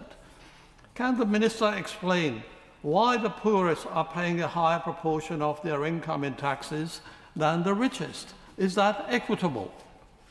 The student loan system remains a maze of confusing interest rates, repayment thresholds, and repayment rates. It is disappointing that the repayment threshold for Plan 2 student loans will remain frozen at £29,385 until April 2030, or maybe even longer. By then it will be closer to the minimum wage and way below the median wage. More graduates will be forced to repay earlier, leaving less for those wanting to buy a home, start a family, or a business. Graduates with modest earnings of £31,000 a year, which is way below median wage, face a deduction at the marginal rates of 42% at the moment. That is 20% income tax, 8% national insurance, 9% loan repayment on income above the repayment threshold, and a modest 5% contribution to a pension scheme. Does the Minister think that this rate of marginal taxation is conducive to economic growth, or would it not really be better to stimulate the purchasing power of people by abolishing tuition fees and finding a way of writing off the student debt? HMRC's own estimate of tax gap suggests that between 2010 and 2024, it failed to collect around £500 billion of taxes, whilst alternative models put the figure at £1,400 billion. Therefore, it is good to see that the government is focusing on tax avoidance. However, at the same time, the government is creating opportunities for tax avoidance. By taxing capital gains and dividends at lower rates than wages, the government is perpetuating tax avoidance opportunities. The tax avoidance industry will inevitably arbitrage, help super rich to convert income to dividends and capital gains. I welcome the national insurance and related tax relief changes on employer salary sacrifice pension contributions, and would urge the government to crack down on employer national insurance avoidance, especially by limited liability partnerships. Companies pay employer national insurance on director salary. The role and position of LLP partners is no different from that of a company director, but they receive a share of profits instead of salaries. Therefore, the firm does not pay employer national insurance. This perk enables the firms, effectively its partners, to dodge around £148,000 of national insurance for every £1 million of profit shared by partners. In 2024, Big Four law firms in the City of London dodged £4 billion of employers' national insurance. Billions more are dodged by other LLPs. Drivers and other staff at companies such as Amazon, Every, eCourier are treated as self-employed. even though they receive almost all of their income from one source and instructions from the same source as well. As self-employed workers, they are responsible for their own tax and national insurance. But one consequence is that through such arrangements, companies escape payment of employers' national insurance altogether. Can the Minister explain why the government tolerates this kind of organised national insurance avoidance and when a crackdown will begin? I think the Noble Minister ought to get my friend a job in HMRC. And I've got some connections there too. I start, however, with paying a great tribute to my good friend and associate with whom I spent many hours together over the years. I wish his club well, Chelsea, and I wish him and his family long and happy enjoyment of many, many years ahead, and thank him greatly for the service he's given to the House. I'm pleased the spring statement was low-key and that to a degree we've achieved some stability compared to where we were in 2024. We still have a lot left to do, without any doubt. And the Middle East and Trump, as the Noble Skidelsky inferred, with a great many people unemployed, if you count the total or on part-time employment, we do have a whole series of problems facing us, and unemployment could grow as well, much bigger than we've seen. But in any event, the Noble Lord St. Stephen referred to AI. The changes which are coming with AI to employment and the changes in attitude which are already taking place with younger people, many of whom who do not want to be going into work. Very substantial numbers there if you spend time with them who have a different view of life entirely to what we had. We're going to have to start looking at issues, I think, from a quite different angle to what we've done so far. But for the moment, we look at what we've got. I will, contrary to the great criticisms which the ministers had to bear, I'm going to say a few words of gratitude to him. The one thing that the Tories achieved, and the Lib Dems with them, between 2010 and 2024 was that we had growth. We had great growth around the waste and on the wage scales when we got on them, and we saw, particularly amongst our children, we had the biggest growth taking place that we'd seen for a long time.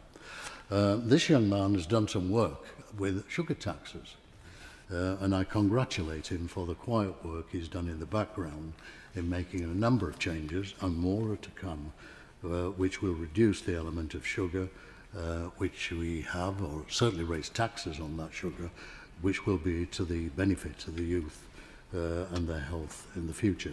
And I thank him for the work he's done on that. I think he should keep at the manufacturing, food and drink industry in trying to persuade them and induce them to change many of the products, the composition of those products, and make them healthier. And I suggest to him again we have a look at an inducement of using, instead of sugar, using stevia, and that they might think about offering tax reliefs to encourage people to switch away from sugar to that, which is much healthier and in the long term would be a great benefit to the young people, but in particular to the tax which we have to raise to run the National Health Service. I come back to growth and investment. We had a debate last week with Lord Hunt complaining that we don't have enough investment in the country, and then the following day we had a big debate about please do not take our money from our pensions and put it into home investment. Yes, we would like to see the voluntary agreement, the Mansion House agreement, working, but if it doesn't work, I think we should be trying to persuade people more strongly that they need to put money into the UK. And from the government's point of view, I think we should be exploring how we can offer tax incentives so that that money, if people are not voluntarily, willingly to do it, that we should be offering incentives which will see more capital going into investment. And I come then to my repeated subject about opportunities for investment which exist in, and the noble lady opposite shares my view to a degree on this, that we have still simply not done the work yet that we should do on public-private partnerships. And Lord Macpherson, who was not present today but has spoken, ex-head of the Treasury, that we need to review the old arrangements, not PFI, this is PPPs, change it, extend how we define the public, extend how we define the private, and a real winner for us in election terms would be to extend the private to include the public Joe Bloggs investing on a scale that we saw in some of the periods of Margaret Thatcher. And that will be a very useful means of attracting political support, but more particularly raising cash that is needed for infrastructure in the UK. There is money around there to be found for investment if we simply use our heads and start offering investments rather than perhaps being seen to be hitting people.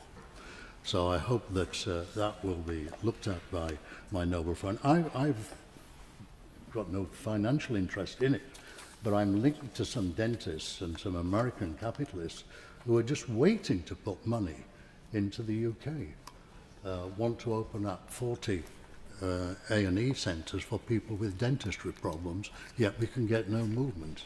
Now, I don't see any reason why we shouldn't be innovative there, and that we look to involve the public itself investing in such ventures attached to the NHS to remedy some of the great problems that we have with dentistry, particularly amongst youngsters. So there is much to be done. I would hope that we might have more consensus, as a lady friend spoke earlier, across the House, in finding solutions to these problems, because what we're going to be hit with, I believe, with the changes taking place in the world and with climate change, that we need to come closer together and work on solutions commonly rather than spend so much time banging each other over the heads when there is so much to be gained from working together rather than disagreeing.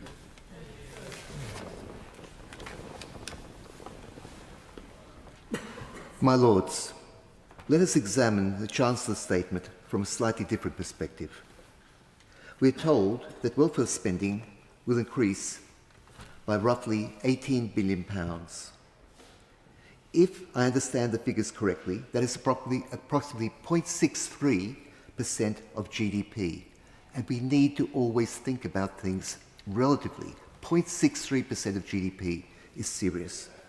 I would be grateful if the Minister could confirm the precise number for the House. We hear much from the government about total GDP growth. Politically expedient, I suspect. But total GDP, important though it is, does not tell us whether the people of this country are becoming more successful and resilient. And for that, we must look at GDP per capita. If overall growth is 1.1%, but population growth is 0.7%, then GDP per capita is rising only by 0.4%. That is the figure that matters for living standards. That is the figure that governments prefer, that current government prefers not to dwell upon.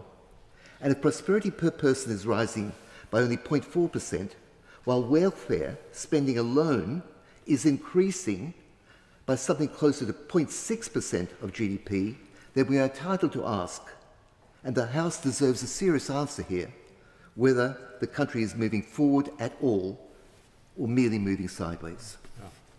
So I ask the Minister now, why does the government speak so often about the gross size of the economy, yet say so little about the prosperity per head? Does the government not accept that the true test of economic policy is whether living standards are rising? Are we in fact entering a transfer economy or a growth economy? An economy that supports all or supports the few? Because if we are entering a transfer economy, we will simply fail in the long term. We'll fail in the long term as many socialist economies have failed previously. And if we fail, we'll hurt the poor the vulnerable and the striving middle class disproportionately. Because by definition, business growth is what can bail them out, not individuals, not governments, and certainly not capital seizure as we're seeing in some of these confiscatory taxes on pensions. And of course, no one in the House disputes the duty to protect those who are vulnerable. A civilised society must support those who cannot support themselves. But a welfare system should enable people, not simply leave them indefinitely outside the labour market. It should be, as is always intended, to be a safety net, not a lifestyle, not a way of life. That means investment in education, healthcare, and in mental health support. And also to give incentives to get back into the workforce. That is the real welfare, a job. The answer cannot be to accept even greater levels of long-term economic inactivity as though it were inevitable, as though they were simply a feature of modern life, to be managed rather than challenges to be met. At the same time, governments of all complexions, have not used the resources of the state as effectively as is prudent. Squandered is the word. I would be less troubled by a rising tax burden if it were clearly strengthening the nation, reinforcing our resilience, our capabilities, and our security in this world, in this more dangerous world. And for years, there has been an ongoing failure to invest adequately in defence capabilities that we can see now how seriously they are required. Not to do so is not only dangerous, it is indeed irresponsible. It weakens the country. It weakens us as a nation. And I'll be very clear, and I said this in my maiden speech. Soft power without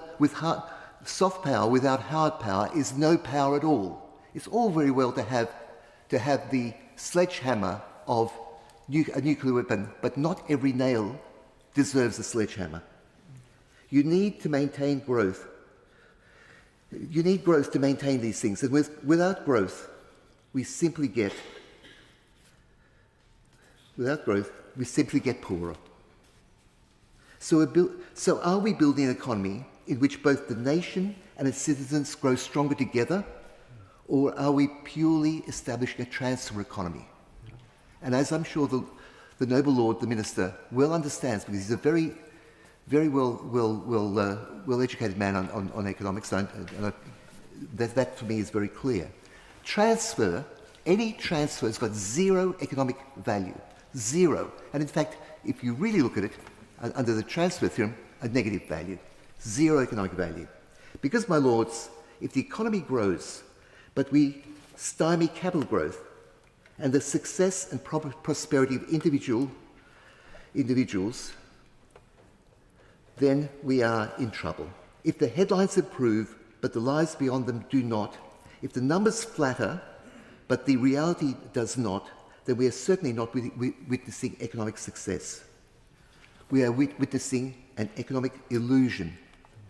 An economic illusion. And illusions, my lords, however artfully maintained, and I believe for political purpose, however maintained for political purpose, have the habit of not lasting, and indeed failing, and indeed hurting us in our quest for economic effectiveness for the nation. This is not a political point. This is a point of good economics. My lords, let me first join in the tributes to Lord St. John of Bletsoe. We don't often get to speak in the same debate, so actually I'm delighted he couldn't speak in the space debate and joined us today. But his speech was both gracious, but it was also extremely profound.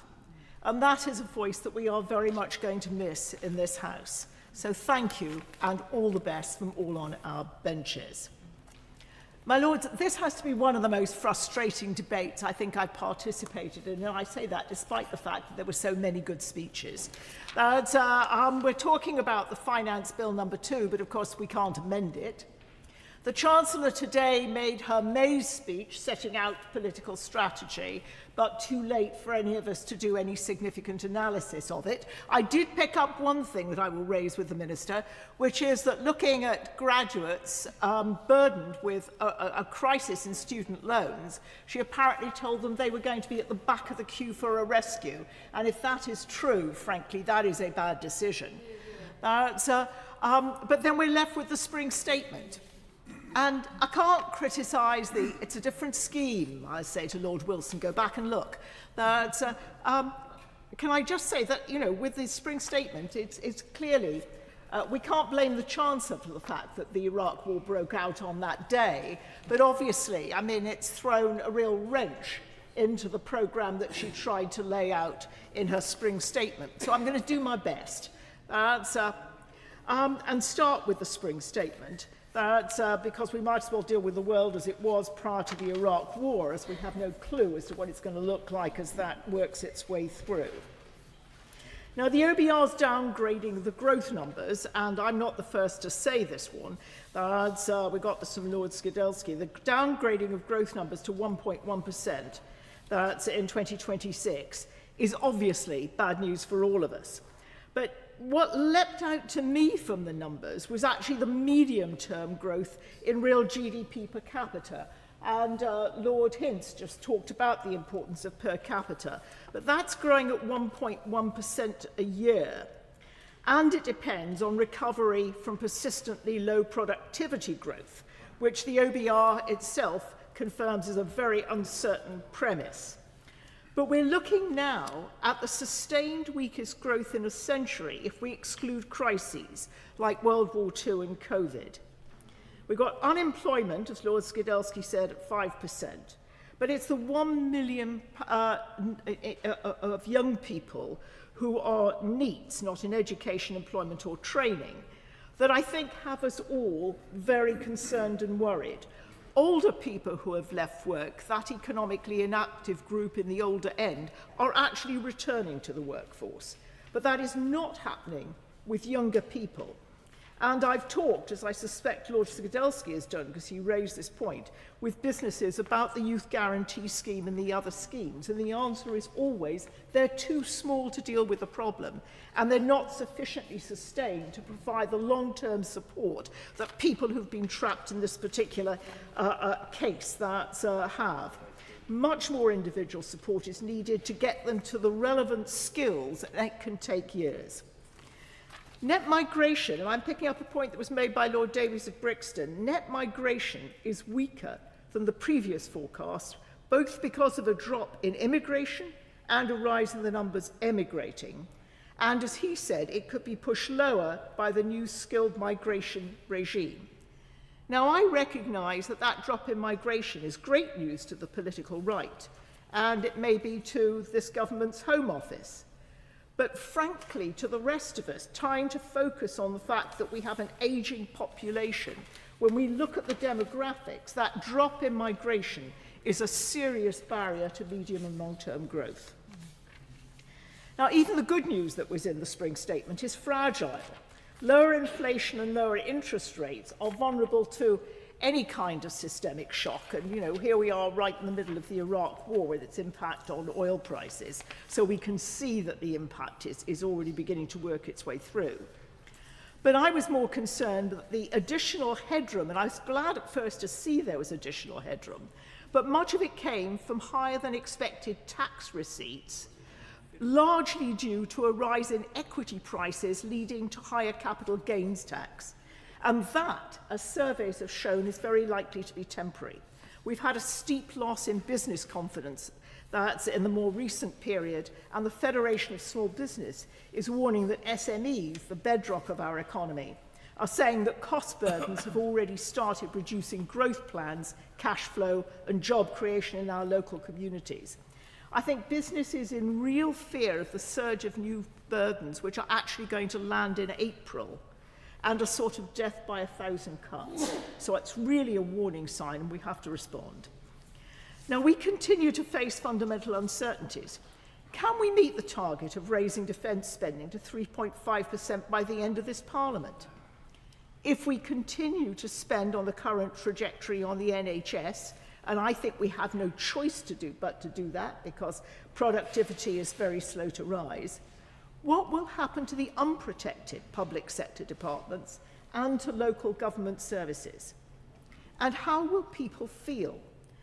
Many of the tax rises now locked in will continue to increase the tax take even with no improvement to living standards, and people will notice it. Lord Seeker talked about the freezing of income tax and other thresholds. It's a major player in this additional tax take that's been built in where, you know, if the government need take no action, it is now part of an impact that people will learn about the hard way. And my colleague Daisy Cooper in the other place pointed out that 600,000 pensioners on state pensions currently not paying income tax are in for a really big shock when they discover that they've been captured.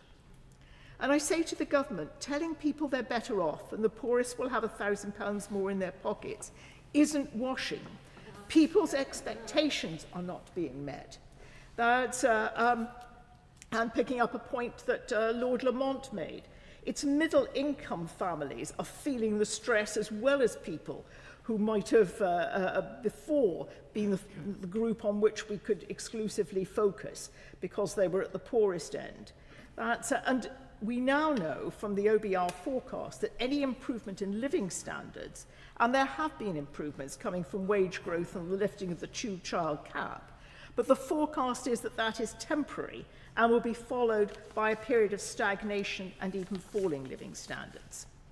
My Lords, family farmers have lived with a year of anguish after the original budget announcement of changes to inheritance tax relief for agriculture. And thankfully, they've been partly rolled back. But I want to pick up the point Lord Lee made about many people who saved through pensions and now feel really stupid as they realise that 73% of their savings will go to the Treasury unless they quickly give away that contingency pot that they set aside for a care home. And it is particularly women who have followed that behaviour, who have kept assets in case they needed to be in a care home with the thought that they could then pass them on to the next generation if they didn't. And I can tell people now, because many of my friends are involved in this particular situation, the advice to them is give that money away and let the state take care of you when you need a care home. And that is a place where none of us want to see this ending up. And when the Minister argues that £1 million is sheltered from inheritance tax, he assumes that everyone is in a couple and owns a home, and many are just not in this advantageous position. So because of the tax rises in the bill, investing in your own business can become one of the least tax-friendly decisions you can make. Property price tax rises will price onto rents. I really think we've got to get, someone's got to get a grip on Treasury. It seems completely incapable of aligning its choices with either the strategy for growth or with the industrial strategy or with pension building. And that's why my party has called for a department for growth to counterweight Treasury and actually make the main focus driving the economy forward. We accept that the government will need more money to achieve all of the programmes that it has. But it just makes us frankly furious that we can see setting up a UK-EU customs union would actually deliver £25 billion more a year into Treasury, and that is within reach. It is a prize to be grabbed, and it's more than just the reset. There are many small reliefs that the government could enact to deal with the worst of the administrative horrors, and Lord Liddell and Baroness Fairhead talked about those administrative horrors. My colleagues in the other place tried even on report to amend the finance bill to assist bereaved families dealing with the sheer administrative challenge from new inheritance tax rules, and to protect family businesses and farms from being hit with the loss of inheritance tax reliefs multiple times within 10 years, which is a real possibility, and to at least assess the cumulative impact, including the increase in alcohol duty in this bill, but on the already beleaguered hospitality sector. And the government should recognise that this sector is in an emergency condition, and we call again for a temporary cut in VAT to get this sector through this time of extraordinary pressure. In my Lords, ultimately, we need to hear what the government will do to cushion families if we don't soon see a de-escalation in the Iran war. I think the government's announcement yesterday on heating oil is welcome, but it's far from the proper cap that we've called for. And I say to the government, a strategy of wait and watch really isn't sufficient when energy prices could surge after June, and we're in a situation where many family budgets are already close to breaking.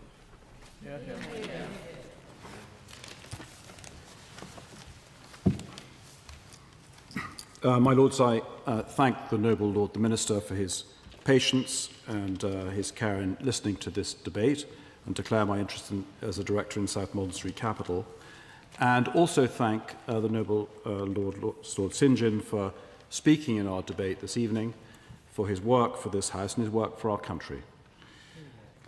We are privileged to have the Minister with us because he's been very central to the government's economic policy, and his words carry weight. He has been extremely active from the beginning of this session. I remind everybody that the first bill of the session was the bill to strengthen the powers of the OBR. That's when the OBR, sort of before my noble friend Lord Redwood joined us, the OBR was quite popular then, both with the government and possibly with Parliament. Maybe that's not so true anymore. But we took that through as the first bill of the session, and this timing of this evening's debate is quite interesting because we're towards the end of the session and we can take a view amongst us about where the government's economic strategy is. And it'll be particularly interesting to have the noble Lord's responses to the questions and topics raised this evening. But you don't really need to be in this debate in the House of Lords to know that unemployment is moving up quite a bit. All noble Lords will have members of their family, children, grandchildren, nephews and nieces, maybe friends and neighbours.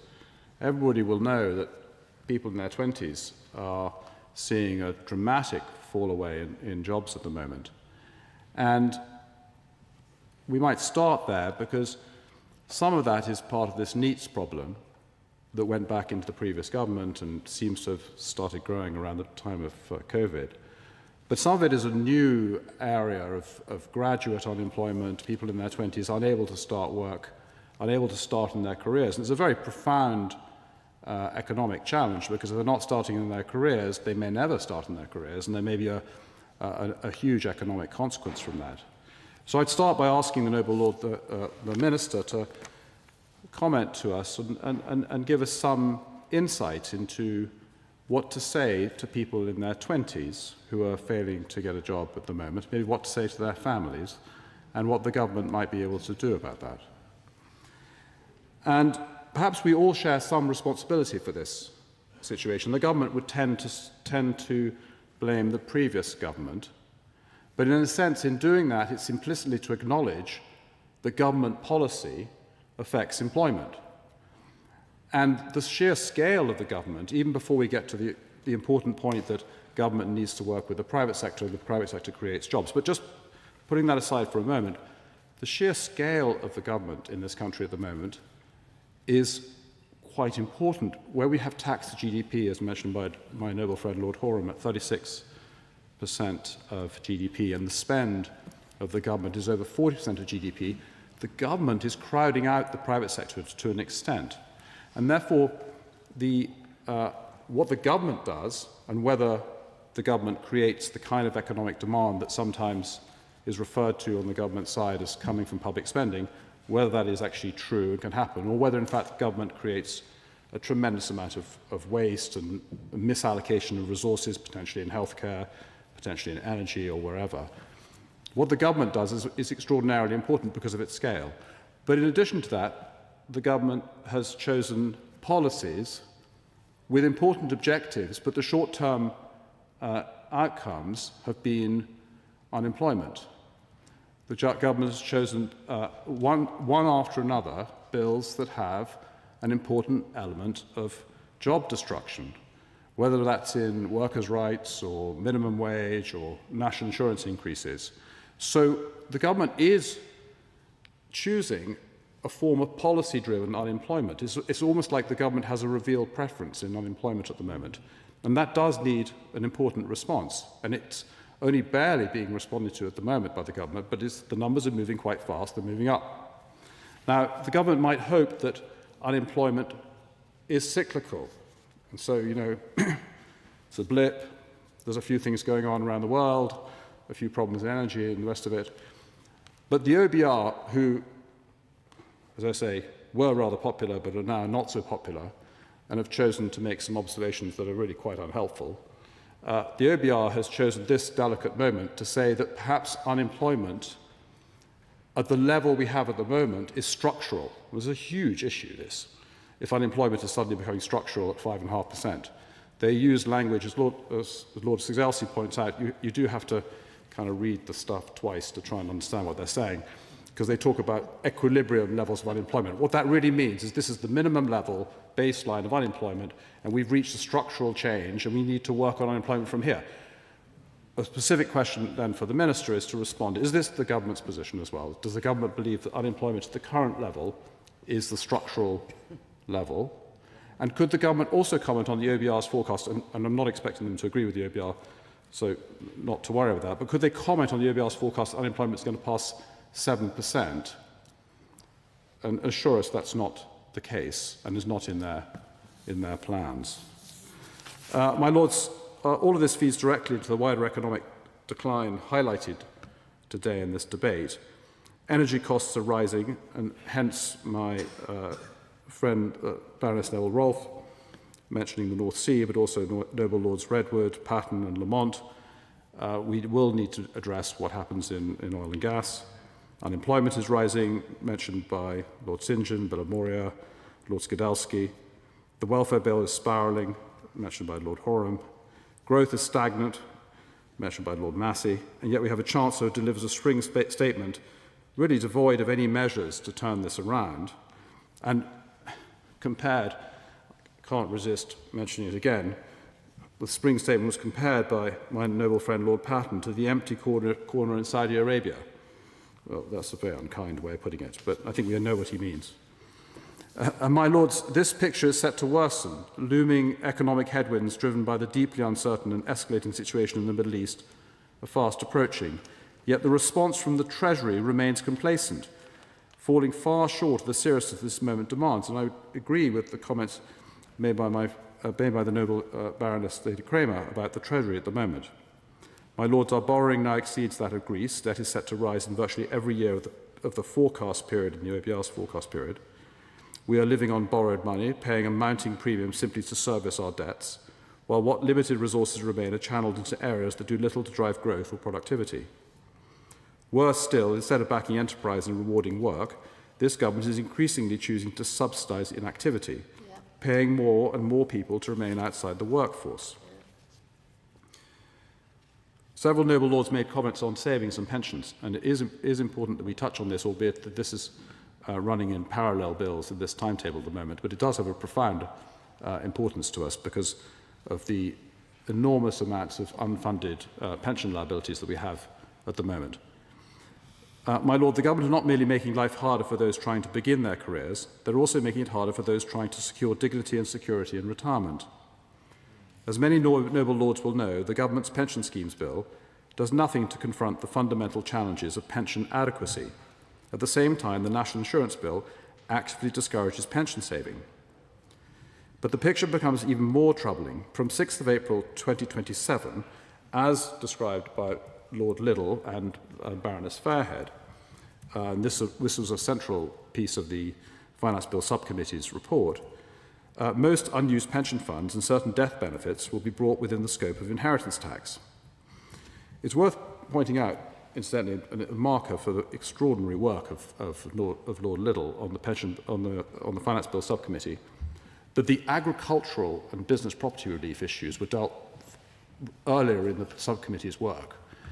And there was a quiet word from the chairman of the committee, possibly in Cumbria, to senior people in the government, and there were adjustments were made, but unfortunately we didn't get to the inheritance tax stuff till later on, and maybe that was why they still are outstanding. But the chairman of the committee was remarkable in escalating the issues from the committee.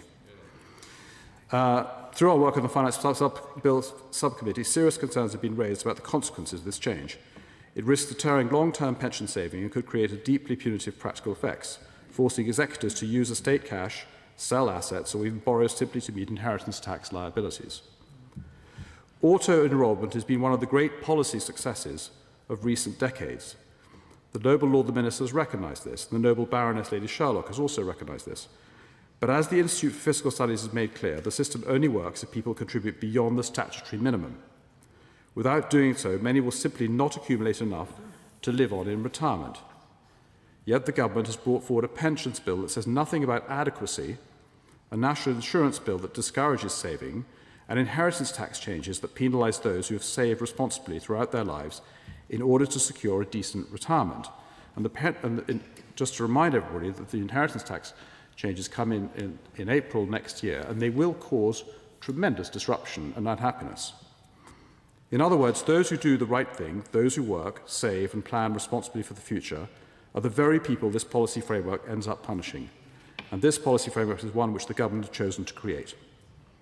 Perhaps the noble Lord the Minister could comment on the government's attitude to pension savings, and we look forward to his response to our debate.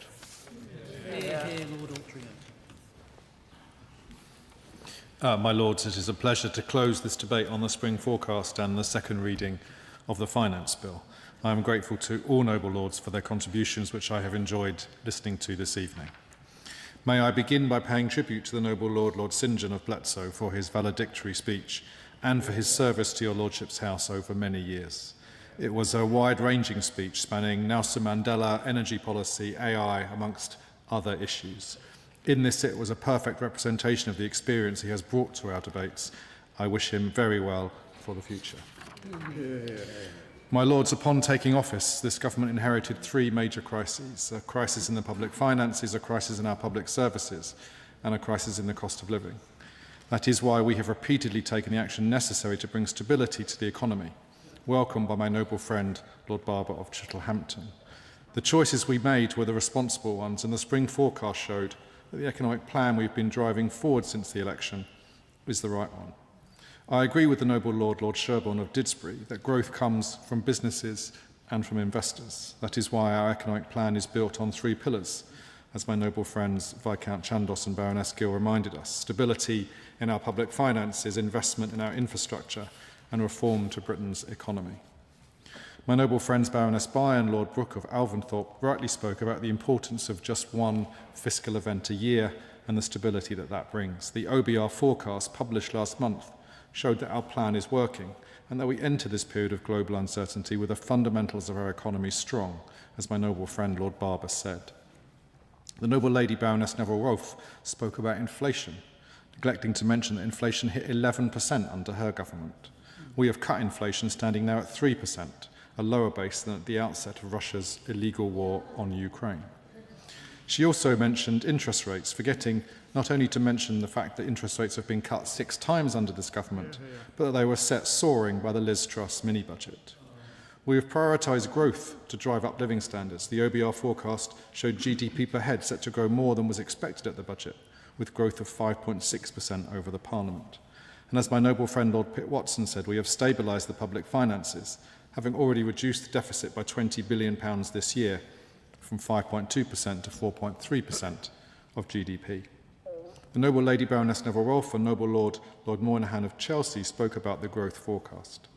Average growth over the next 5 years is broadly unchanged, with slightly lower growth this year and slightly higher growth next year and the year after that. Lord Hint spoke about the importance of GDP per head, as did the noble Lady Baroness Kramer. GDP per capita is now set to grow faster than was forecast in the autumn. With growth of 5.6% over this Parliament, GDP per capita is £2,300 higher in the last year of the forecast compared with the first. My noble friend Lord Davis of Brixton spoke about the potential for falling migration to impact OBR forecasts going forward, as did the noble Lady Baroness Kramer. As my noble friend Baroness Gill said, Britain was the fastest growing G7 economy in Europe last year. That is why we have the right economic plan to deliver higher long-term economic growth. The noble Lord Skidelsky spoke about the language used by the OBR to describe unemployment, which I'm afraid I'm not responsible for. Many noble lords, though, in this debate did talk about unemployment. The noble Lady Baroness Neville Rolfe, Lord St John of Bletsoe, Lord Billamoria, Lord Lamont of Lerwick, Lord Elliot of Micklefell, Lord Northbrook, Lord Altrincham, Lord Massey of Hampstead, and the noble Lady Baroness Kramer all focused their comments on unemployment. Employment is historically high. There are only 2 peacetime years out of the past 150 years when the average annual employment rate has been higher than it was in 2025. Forecasts from the OBR show that unemployment will peak later this year and then fall progressively for the remainder of the Parliament, ending the Parliament lower than it was when we took office. There is, though, of course, action needed to address particularly the number of young people out of work, something that's been focused on by the contributions of many noble lords. That is why we're providing £2.5 billion across the Youth Guarantee to tackle youth unemployment and through additional investment in the Growth and Skills Levy to reform apprenticeships and prioritise young people. This will support almost 1 million young people and help deliver up to 500,000 opportunities to earn or to learn. Noble Lords Lord Lamont of Lerwick and Lord Hintz spoke about living standards. While the last Parliament was the worst on record for living standards are now rising. GDP per capita is set to grow more than was forecast in the autumn. Real wages have grown more in the first year of this government than in the first 10 years of the previous one. The noble Lady Baroness Neville Rolfe spoke about inflation. We have cut inflation, it now stands at 3%, a lower base than at the outset of Russia's illegal war on Ukraine. The OBR forecast last month that inflation would fall faster than predicted in November and would return to target this year rather than next. Clearly, these forecasts took place before the current conflict in the Middle East began. Movements on energy markets we have already seen are likely to put upward pressure on inflation in the coming months. But as the government has demonstrated, we will take the necessary action to help families with the cost of living and protect the public finances. My noble friend Lord Pitt Watson talked about the need to build growth in partnership with business, something I agree very much with. Lord Sherborne also talked about business experience, and I think he referenced this government's, what he described as lack of business experience compared to the previous government. We did, of course, though, inherit an economy from the previous government where the UK was the only G7 country with private sector investment levels below 20% as a share of the economy. Since this government came to office, we've secured a record £360 billion of private investment. Retail sales are rising and the S&P Global PMI rose to a 17-month high in January. As several of my noble friends have said, business confidence comes from stability, and that stability underpins our economic plan. I also very much agree with my noble friend Baroness Bye on her comments about the value of London and the international importance of the City of London in terms of financial and professional services. And I agree with my noble friend Lord Brooke of Alverthorpe about the importance of public-private partnerships.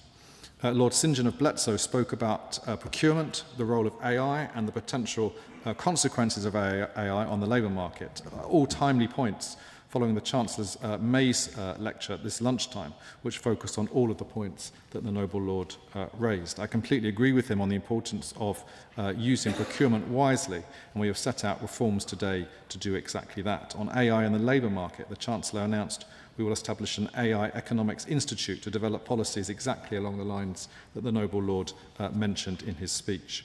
I agree very much with what my noble friend Baroness Gill said about the benefits of deepening our economic relationship with the European Union as something the Chancellor herself set out in her May's lecture today. The noble Lord Patten asked about the cost of producing the spring forecast. The Treasury does not calculate or record a standalone cost for producing the spring forecast. It is delivered using existing departmental resources across policy and analytical teams and forms part of routine fiscal and economic reporting obligations. As such, no additional or exceptional spending is incurred beyond normal staffing costs. My Lords, several noble lords, including Lord Billamoria, Lord Lamont, Lord Redwood, my noble friend Lord Davis of Brixton, the noble Lady Baroness Kramer, spoke about the impact of the conflict in the Middle East on the OBR's most recent forecasts. The forecasts on the OBR, of course, predate the current conflict in the Middle East, and clearly the full economic impact of that conflict will depend on its severity and its duration. The movements on energy markets we've already seen are likely to put upward pressure on inflation in the coming months. Our economic approach will be both responsive to a changing world and responsible in the national interest. As the government has demonstrated time and again, we will take the necessary decisions to help families with the cost of living and to protect the public finances. Any forecast is, of course, inevitably subject to uncertainty, particularly when global events are moving quickly. While we don't yet know how long this conflict will last, it does underline the importance of building a stronger, more secure economy, able to withstand whatever instability we may face. In the budget last November, we took £150 of costs off of energy bills. Yesterday, the government announced immediate support for vulnerable heating oil customers, providing £53 million for those households that are most exposed. Lord Lamont of Lerwick endorsed the view that any support should be targeted. The Noble Lady Baroness Neville-Rolfe asked about fuel duty. The UK benefits from strong and diverse security of energy supplies. The decisions we have taken since the budget in 2024 will save the average motorist over £90, or 8 to 11 pence per litre, compared to the plans that we inherited from the previous government. As my noble friend Viscount Chandos said, the Chancellor has written to the Competition and Markets Authority saying asking it to remain vigilant across heating oil prices and recommending they act to tackle unjustified price increases. The government is clear we will not tolerate profiteering or unfair practices, and we urge customers to share any evidence of price manipulation with the CMA.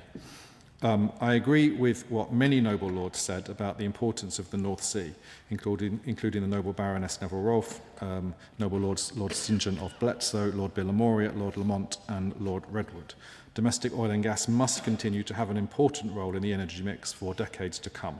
That is why the Chancellor has met with North Sea industry to discuss the consequences of this uncertain period. I also endorse what my noble friend Lord Barber said about critical minerals. The noble Lady Baroness Neville-Rolfe spoke about increasing defence spending. We are delivering the biggest uplift in defence spending since the second end of the Cold War. That equates to over £270 billion invested over the spending review period. Defence spending will rise to 2.6% of GDP next year, a level not seen since 2010, and we are committed to spending 3% in the next Parliament when economic and fiscal conditions allow. My Lords, while we don't yet know how long this conflict will last, it underlines the importance of building a stronger, more secure economy able to withstand whatever instability we face. The strength of our economy and of our public finances are possible only because of the budget last year and the measures contained in this finance bill before us today. May I pay tribute to my noble friend Lord Liddell for chairing the Finance Bill subcommittee of the Economic Affairs Committee, as well as to other members of that committee, noble Lord Altrincham and the Lord Lee of Hurley and the noble Baroness Fairhead. The noble Lord Lamont of Lerwick and the noble Baroness Lady Neville-Rolfe asked about the impact on working people from further freeze to national insurance thresholds. The government is not increasing, as I'm sure noble lords know, the headline rates of income tax, national insurance or VAT in line with our manifesto. But we are clear that the decisions made in the budget in November do involve asking people to contribute more. In reference to the points made by my noble friend Lord Seeker, this finance bill raises revenue in a fair way, reforming the system to ensure those with the broadest shoulders pay their fair share while limiting what we ask from ordinary workers. My noble friend Lord Liddell focused in his comments his concerns around the inheritance tax treatment of unused pension funds and death benefits, focused on too by the noble Lady Baroness Fairhead and my noble friend Lord Davis of Brixton. This was a point also mentioned by the noble Lady Baroness Kramer. This measure removes distortions resulting from changes that have been made to pensions tax policy over the last decade, which have led to pensions being openly used and marketed as a tax planning vehicle to transfer wealth, rather than as a way to fund retirement. As a result of these changes, more than 90% of estates will still pay no inheritance tax each year, and most estates will also not pay inheritance tax on the pension, wealth and income tax is only due from beneficiaries on inherited pensions in certain circumstances. My noble friends Lord Liddell and Lord Davis of Brixton, the noble Lady Baroness Fairhead and the noble Lord Lee of Hurley raised the issue of personal representatives. Personal representatives who are already responsible for administering the rest of the estate will be liable for reporting and paying inheritance tax on any unused pension funds and death benefits from the 6th of April 2027. This is the same as the current process for non-discretionary pension schemes and other assets which do not pass directly through the estate but are in scope of inheritance tax. Since the announcement that the liability for paying inheritance tax on pensions will sit with personal representatives, officials have been engaging directly with tax and legal industry professionals to fully understand their concerns. Budget 2025 announced that where personal representatives reasonably expect inheritance tax to be due, they can direct pension scheme administrators to withhold 50% of the taxable benefits for up to 15 months from the date of death. Personal representatives can then direct pension scheme administrators to pay the inheritance tax due to HMRC before releasing the rest of those benefits to pension beneficiaries. If the instruction is withdrawn or the period ends, the remaining funds can be paid out. This will not apply to exempt benefits, funds under £1,000 or continuing annuities. Personal representatives will also be discharged from liability for pensions discovered after they have received clearance from HMRC. My Lords, we are also reforming the tax system to ensure it keeps pace with a fast-changing economy. We're going further to close the tax gap to ensure that everyone pays the tax they owe. And having listened carefully to feedback from the farming community and family businesses, this bill also raises the 100% rate of relief on agricultural property relief and business property relief from £1 million to £2.5 million. My noble friend Lord Liddell and the noble Lord Lee of Hurley spoke about these reforms to agricultural property relief and business property relief. The status quo is not sustainable and there is a clear need to reform agricultural property relief. A very small number of claimants benefit from a very significant amount of agricultural property and business property relief. The increase in the planned allowances from £1 million to £2.5 million further reduces the number of states forecast to pay more inheritance tax and further reduces the liability for many of the remaining estates, meaning a couple can leave £5 million completely free of tax on top of the usual reliefs and allowances. My noble friend Lord Liddell also spoke in favour of taxing wealth. The government is committed to taxing wealth fairly. That is why in the autumn budget in 2024 we announced reforms to taxation of wealth and the wealthy that will raise over £8 billion, including reforms to non-domicile tax, mentioned by several noble lords this evening. We are now building on that action by reforming property taxes, so the highest value homes in England pay the most, and addressing reliefs in capital gains tax and inheritance tax that have grown in cost to the benefit of the wealthy. My noble friend is absolutely right, my noble friend Lord Liddell is absolutely right, that we must reward and encourage enterprise, which we are doing, including in measures contained in this finance bill. My Lords, since coming to office, the government has implemented an economic plan to bring stability to the public finances and to strengthen Britain's economy for the long term. The spring forecast shows this plan is the right one, with lower inflation and borrowing, higher living standards and a growing economy. Britain today is in a stronger position to withstand whatever uncertainty comes our way. But that is only possible because of the action we took in the budget last year and the measures contained in this finance bill. They are the right choices to protect families and businesses in an uncertain world, and they demonstrate that this government has the right economic plan for Britain's future. I beg to move. The question is that this motion be agreed to. As many as are of that opinion will say content. Contrary not content, the contents have it. Finance number 2 bill, Lord Livermore. I beg to move that this bill be now read a second time. The question is that this bill be now read a second time. As many as are of that opinion will say content. The contrary not content, the contents have it. Lord Livermore. My Lords, I beg to move that this bill be not committed. The question is that this bill be not committed. As many as are of that opinion will say content. The contrary not content, the contents have it. Third reading, Lord Livermore. My Lords, I beg to move that this bill be now read a third time. This bill be now read a third time. As many as are of that opinion will say content. Contrary not content, the contents have it. That this bill do now pass. The question is that this bill do now pass. As many as are of that opinion will say content. Contrary not content, the contents have it. I'll just spend a few moments allowing members who want to leave before the next business to do so.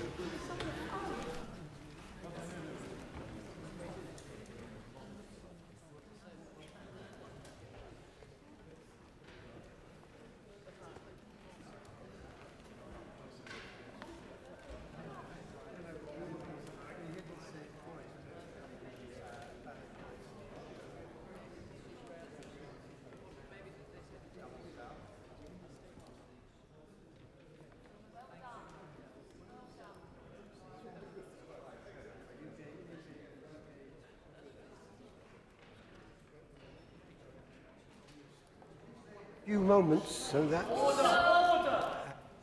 moments, and I think they have expired. National Minimum Wage Amendment Regulations 2026, Lord Long. My Lords, I beg to move that the House approves the National Minimum Wage Amendment Regulations 2026. I note the regret amendment tabled by the noble Lord Sharp. To note first the context of this instrument. These regulations were laid before Parliament on the 2nd of February and approved by the other place on the 2nd of March. Their purpose is to increase the national living wage and the national minimum wage rates. Subject to approval of this House, the regulations will come into effect on Wednesday, the 1st of April. The creation of the minimum wage is one of the proudest legacies of the previous Labour government. We will always defend working people, and the minimum wage remains a key plank of this government's plan to make work pay. The opposition is wrong to suggest that we are not sufficiently taking into account employment opportunities for young people. These increases are based on the recommendations of the Low Pay Commission, which the government has accepted in full. We are grateful to the Low Pay Commission and extend our thanks to their chair, Baroness Strout, as well as the fellow commissioners and the supporting officials. The LPC is an independent and expert body and reached its decisions through consensus between its employer, worker and independent commissioners, and following extensive stakeholder consultation and research. The government recognises and values the Low Pay Commission's established track record of balancing a multitude of factors when making wage rate recommendations that deliver for workers and businesses alike. The remit for the 2026 rates asks the LPC to recommend rates that minimise impacts on employment prospects for workers and consider the risks for younger workers. In addition, the government is committed to helping young people get and retain good jobs, including the recent announcement to reduce the cost of hiring younger workers. The government is also delivering a long overdue reform to rebalance the business rates system and growth-boosting support with the Business Growth Service to unlock business potential. Noble Lords will have seen the publication yesterday of the 2026 remit of the Low Pay Commission. The new remit continues to benchmark the national living wage to 2/3 of median hourly earnings, while also considering the condition of the labour market, the cost of living, the impact on business and competitiveness, and the wider macroeconomic conditions. The new remit maintains a commitment to removing the discriminatory age bands for adults. We recognise that the national minimum wage and the national living wage alignment must be achieved while protecting jobs and supporting labour market stability. The remit gives the LPC full flexibility to use their significant expertise and social partnership model, including employer and worker representatives, to recommend the appropriate pace and timing of aligning the 1820 national minimum rate with the national living wage. We have asked the LPC to provide the recommendations to government by October. The government will then confirm the new national living wage and national minimum wage rates to apply from April 2027. Now, turning to the detail of the minimum wage regulations, the national minimum wage, the statutory minimum for workers aged 21 and over, will increase by 4.1% or 50 pence to £12.71 an hour. This represents a gross annual increase of £900 for a full-time worker. The national minimum wage for workers aged between 18 and 20 will increase by 8.5% or 85 pence to £10.85 an hour. A full-time worker on this rate will see their gross national earnings rise by over £1,500, and this continues our progress to closing the gap between the rate and the full adult rate. The regulations will also increase the national minimum wage rate for workers aged above school leaving age by under 18 to £8 an hour. This increase, equivalent to 45 pence or 6%, also applies to apprenticeship national minimum wage, which relates to apprentices aged under 19 or in their first year of their apprenticeship. Finally, the accommodation offset, the maximum daily amount an employer can charge a worker for accommodation without reducing their pay for minimum wage purposes, will increase by 4.1% or 44 pence to £11.10. By approving this year's minimum wage increases, we can deliver in the coming weeks a significant and deserved uplift for millions of workers. I refer, my lords, to the comprehensive impact assessment which was published alongside these regulations by the Department for Business and Trade. The impact assessment contains a full equality assessment and received a green fit-for-purpose rating from the Independent Regulatory Policy Committee. The government estimates that the minimum wage increases from these regulations will provide a direct pay uplift for approximately 2.7 million workers, while an additional 5.1 million workers may benefit from positive spillover effects as employers maintain pay differentials. The minimum wage is rightly regarded as one of the most successful and effective economic policies of the last few decades. Since it was introduced, the share of low-paid jobs in hourly terms has dropped from 21.9% to just 2.5%. And the value of the national living wage this year is expected to be 80% higher in real terms than the top statutory rate in 1999. This progress has been achieved without the negative impact on the economy and employment that was predicted at the time by some members. Indeed, the impact assessment sets out a range of potential economic benefits of this year's uprating, including putting more money in the pockets of the lowest paid workers, greater incentives for people to enter work, and boosting consumer demand. We also recognise the importance of a robust enforcement regime in upholding workers' right to a fair day's pay. Since the introduction of the minimum wage, the government has overseen the repayment of almost £200 million to 1.5 million workers and issued over £105 million in financial penalties. The annual budget for HMRC has increased to around £30 million, and we are going further with the creation of the Fair Work Agency. The Fair Work Agency will have stronger powers and wider remit, delivering on for exploited and underpaid workers and ensuring a level playing field so that the majority of businesses who already do the right thing by their workers cannot be undercut by their less scrupulous competitors. My Lords, in closing, it is worth re-emphasising the positive impact that these regulations will have on the lives of millions of working people. When the increases come into effect next month, we will continue in our progress towards our manifesto goals, ensuring a genuine living wage and extending it to all adult workers, while safeguarding employers and protecting the employment prospects of younger workers. The question is that this motion be agreed to. Amendment, Lord Sharp of Epsom. Well, my Lords, I'm extremely grateful to the Minister for explaining and introducing this SI, to which I've tabled a regret amendment. But I'm afraid I take a slightly different view to the one the Noble Lord has just explained. Once again, we start with an ill-thought-out anti-business measure by this government. And it's very interesting to note that the Minister, when he was explaining and introducing the amendment, didn't really talk about the impact on business. He did reference, of course, a number of government agencies which will be enforcing all sorts of fines and whatnot. But I think that's regrettable. Because, quite frankly, this is going to end up being an anti-worker measure too, and it's going to price people out of the labour market.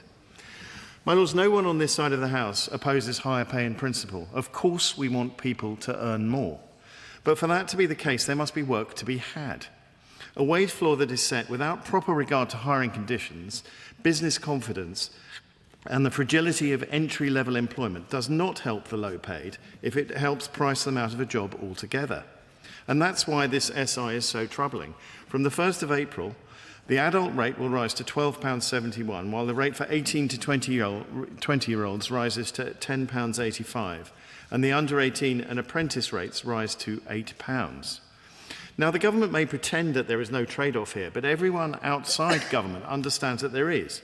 If one sharply compresses the wage differentials, the Noble Lord called them discriminatory, between inexperienced younger workers and older workers, one makes it less attractive to hire those with the least experience, the least confidence, and the least established work history. The key word is not discrimination, it's experience, my Lords. That is true not only for those aged 21 to 25 who are entering the workforce, but especially for 18 to 20-year-olds, many of whom rely on part-time, flexible and entry-level work to get that crucial first foothold into the labour market. Retailers themselves are warning that these local, flexible jobs are often the first step into work for young people, including Saturday jobs and short-hours roles around study or caring responsibilities. And my Lords, this is not happening in a healthy labour market. The latest ONS figures show that the overall UK unemployment rate was 5.2% in October to December 2025. And as we heard in the debate on the previous subject, the OBR are forecasting that to rise to 7%. My lords, for 16 to 24-year-olds, the unemployment rate was this, 16.1%, according to the latest ONS series. That's now higher than the EU average. The latest ONS NEET release shows 957,000 young people aged 16 to 24 are not in education, employment or training, including 411,000 who are unemployed and 547,000 who are economically inactive. Business groups have been warning the government about exactly this. The British Chambers of Commerce said that every above-inflation wage increase means higher business costs, lower investment and fewer opportunities. They warn that making employment more expensive risks deepening the jobs crisis among young people. The BCC also found that labour costs remain the single biggest cost pressure for SMEs, cited by 72% of firms. Its January recruitment survey found that only 23% of firms expected to increase their workforce in the next 3 months and 14% expected to reduce it.